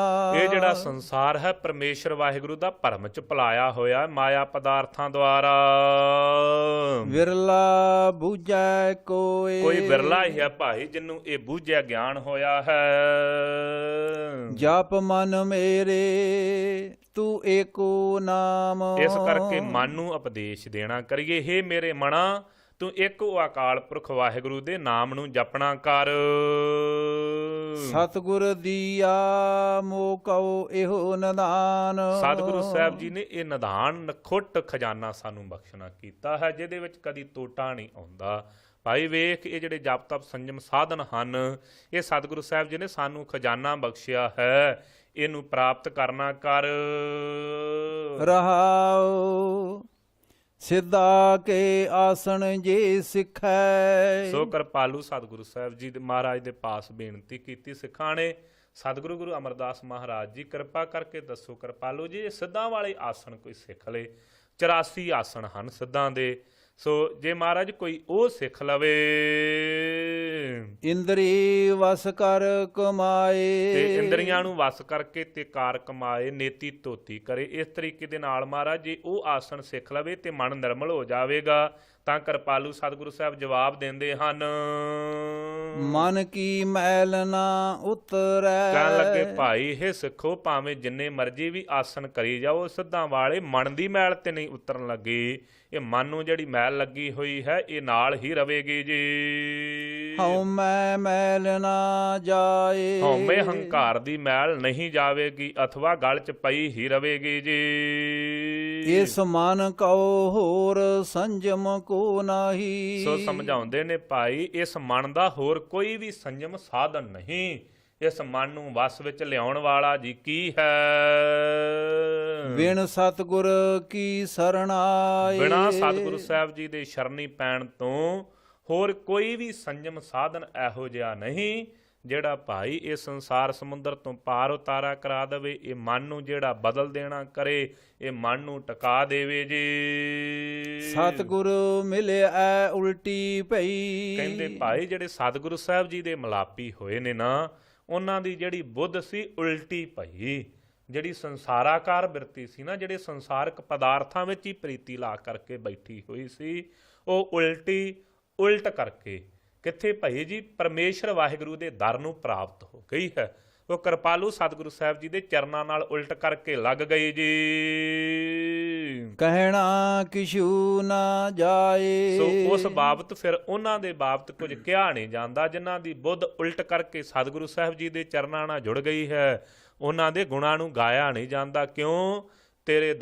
ਤੇਰੇ ਦਾਨੇ ਕੀਮਤ ਨਾ ਪਵੈ, ਤਿਸ ਦਾਤੇ ਕਵਣ ਸਮਾਰ। ਜਿਹੜੇ ਉਹ ਦਾਨੇ ਪ੍ਰਧਾਨੇ ਸਿਆਣੇ ਪਰਮੇਸ਼ਰ ਨੇ ਪੈਦਾ ਕੀਤੇ ਨੇ, ਉਹਨਾਂ ਦੀ ਫਿਰ ਕੀਮਤ ਕਹੀ ਨਹੀਂ ਜਾਂਦੀ ਜੀ। ਪਣਤ ਨਾਨਕ ਸਤਿਗੁਰ ਕਉ ਮਿਲਦੋ ਮਰੈ। ਸੋ ਕਿਰਪਾਲੂ ਸਤਿਗੁਰੂ ਸਾਹਿਬ ਕਹਿੰਦੇ ਭਾਈ, ਜਿਹੜੇ ਪਰਮੇਸ਼ਰ ਵਾਹਿਗੁਰੂ ਦੇ ਨਾਲ ਮਿਲ ਗਏ ਹਨ, ਜਿਨ੍ਹਾਂ ਨੇ ਸਤਿਗੁਰੂ ਸਾਹਿਬ ਜੀ ਨਾਲ ਆਪਣੀ ਬੁੱਧੀ ਨੂੰ ਜੋੜ ਲਿਆ ਹੈ, ਕੀ ਹੋਇਆ? ਭਣਤ ਨਾਨਕ ਸਤਿਗੁਰ ਕੋ ਮਿਲਦੋ ਮਰੈ। ਮਿਲਦਿਆਂ ਸਾਰ ਹੀ ਸੰਸਾਰ ਭਾਵ ਤੋਂ ਮਰ ਗਏ ਹਨ। ਹੁਣ ਸੰਸਾਰ ਵੱਲੋਂ ਬਿਰਤੀ ਜਿਹੜੀ ਮਰ ਚੁੱਕੀ ਹੈ, ਸੰਸਾਰਾਕਾਰ ਬਿਰਤੀ ਪਰਮੇਸ਼ਰ ਦੇ ਪਿਆਰਿਆਂ ਦੀ ਨਹੀਂ ਰਹੀ ਜੀ। ਗੁਰ ਕੈ ਸ਼ਬਦ ਫਿਰ ਜੀਵੈ ਕੋਇ। ਤੇ ਫਿਰ ਭਾਈ ਗੁਰੂ ਕੇ ਸ਼ਬਦ ਦੁਆਰਾ, ਗੁਰੂ ਕੇ ਸ਼ਬਦ ਨਾਲ ਜੁੜ ਕਰਕੇ ਪਹਿਲਾਂ ਆਪਣੇ ਆਪ ਨੂੰ ਸੰਸਾਰ ਵੱਲੋਂ ਮਾਰ ਲਿਆ ਗੁਰੂ ਸਾਹਿਬ ਜੀ ਨਾਲ ਮਿਲ ਕਰਕੇ, ਫਿਰ ਸ਼ਬਦ ਦਾ ਜਾਪ ਕੀਤਾ।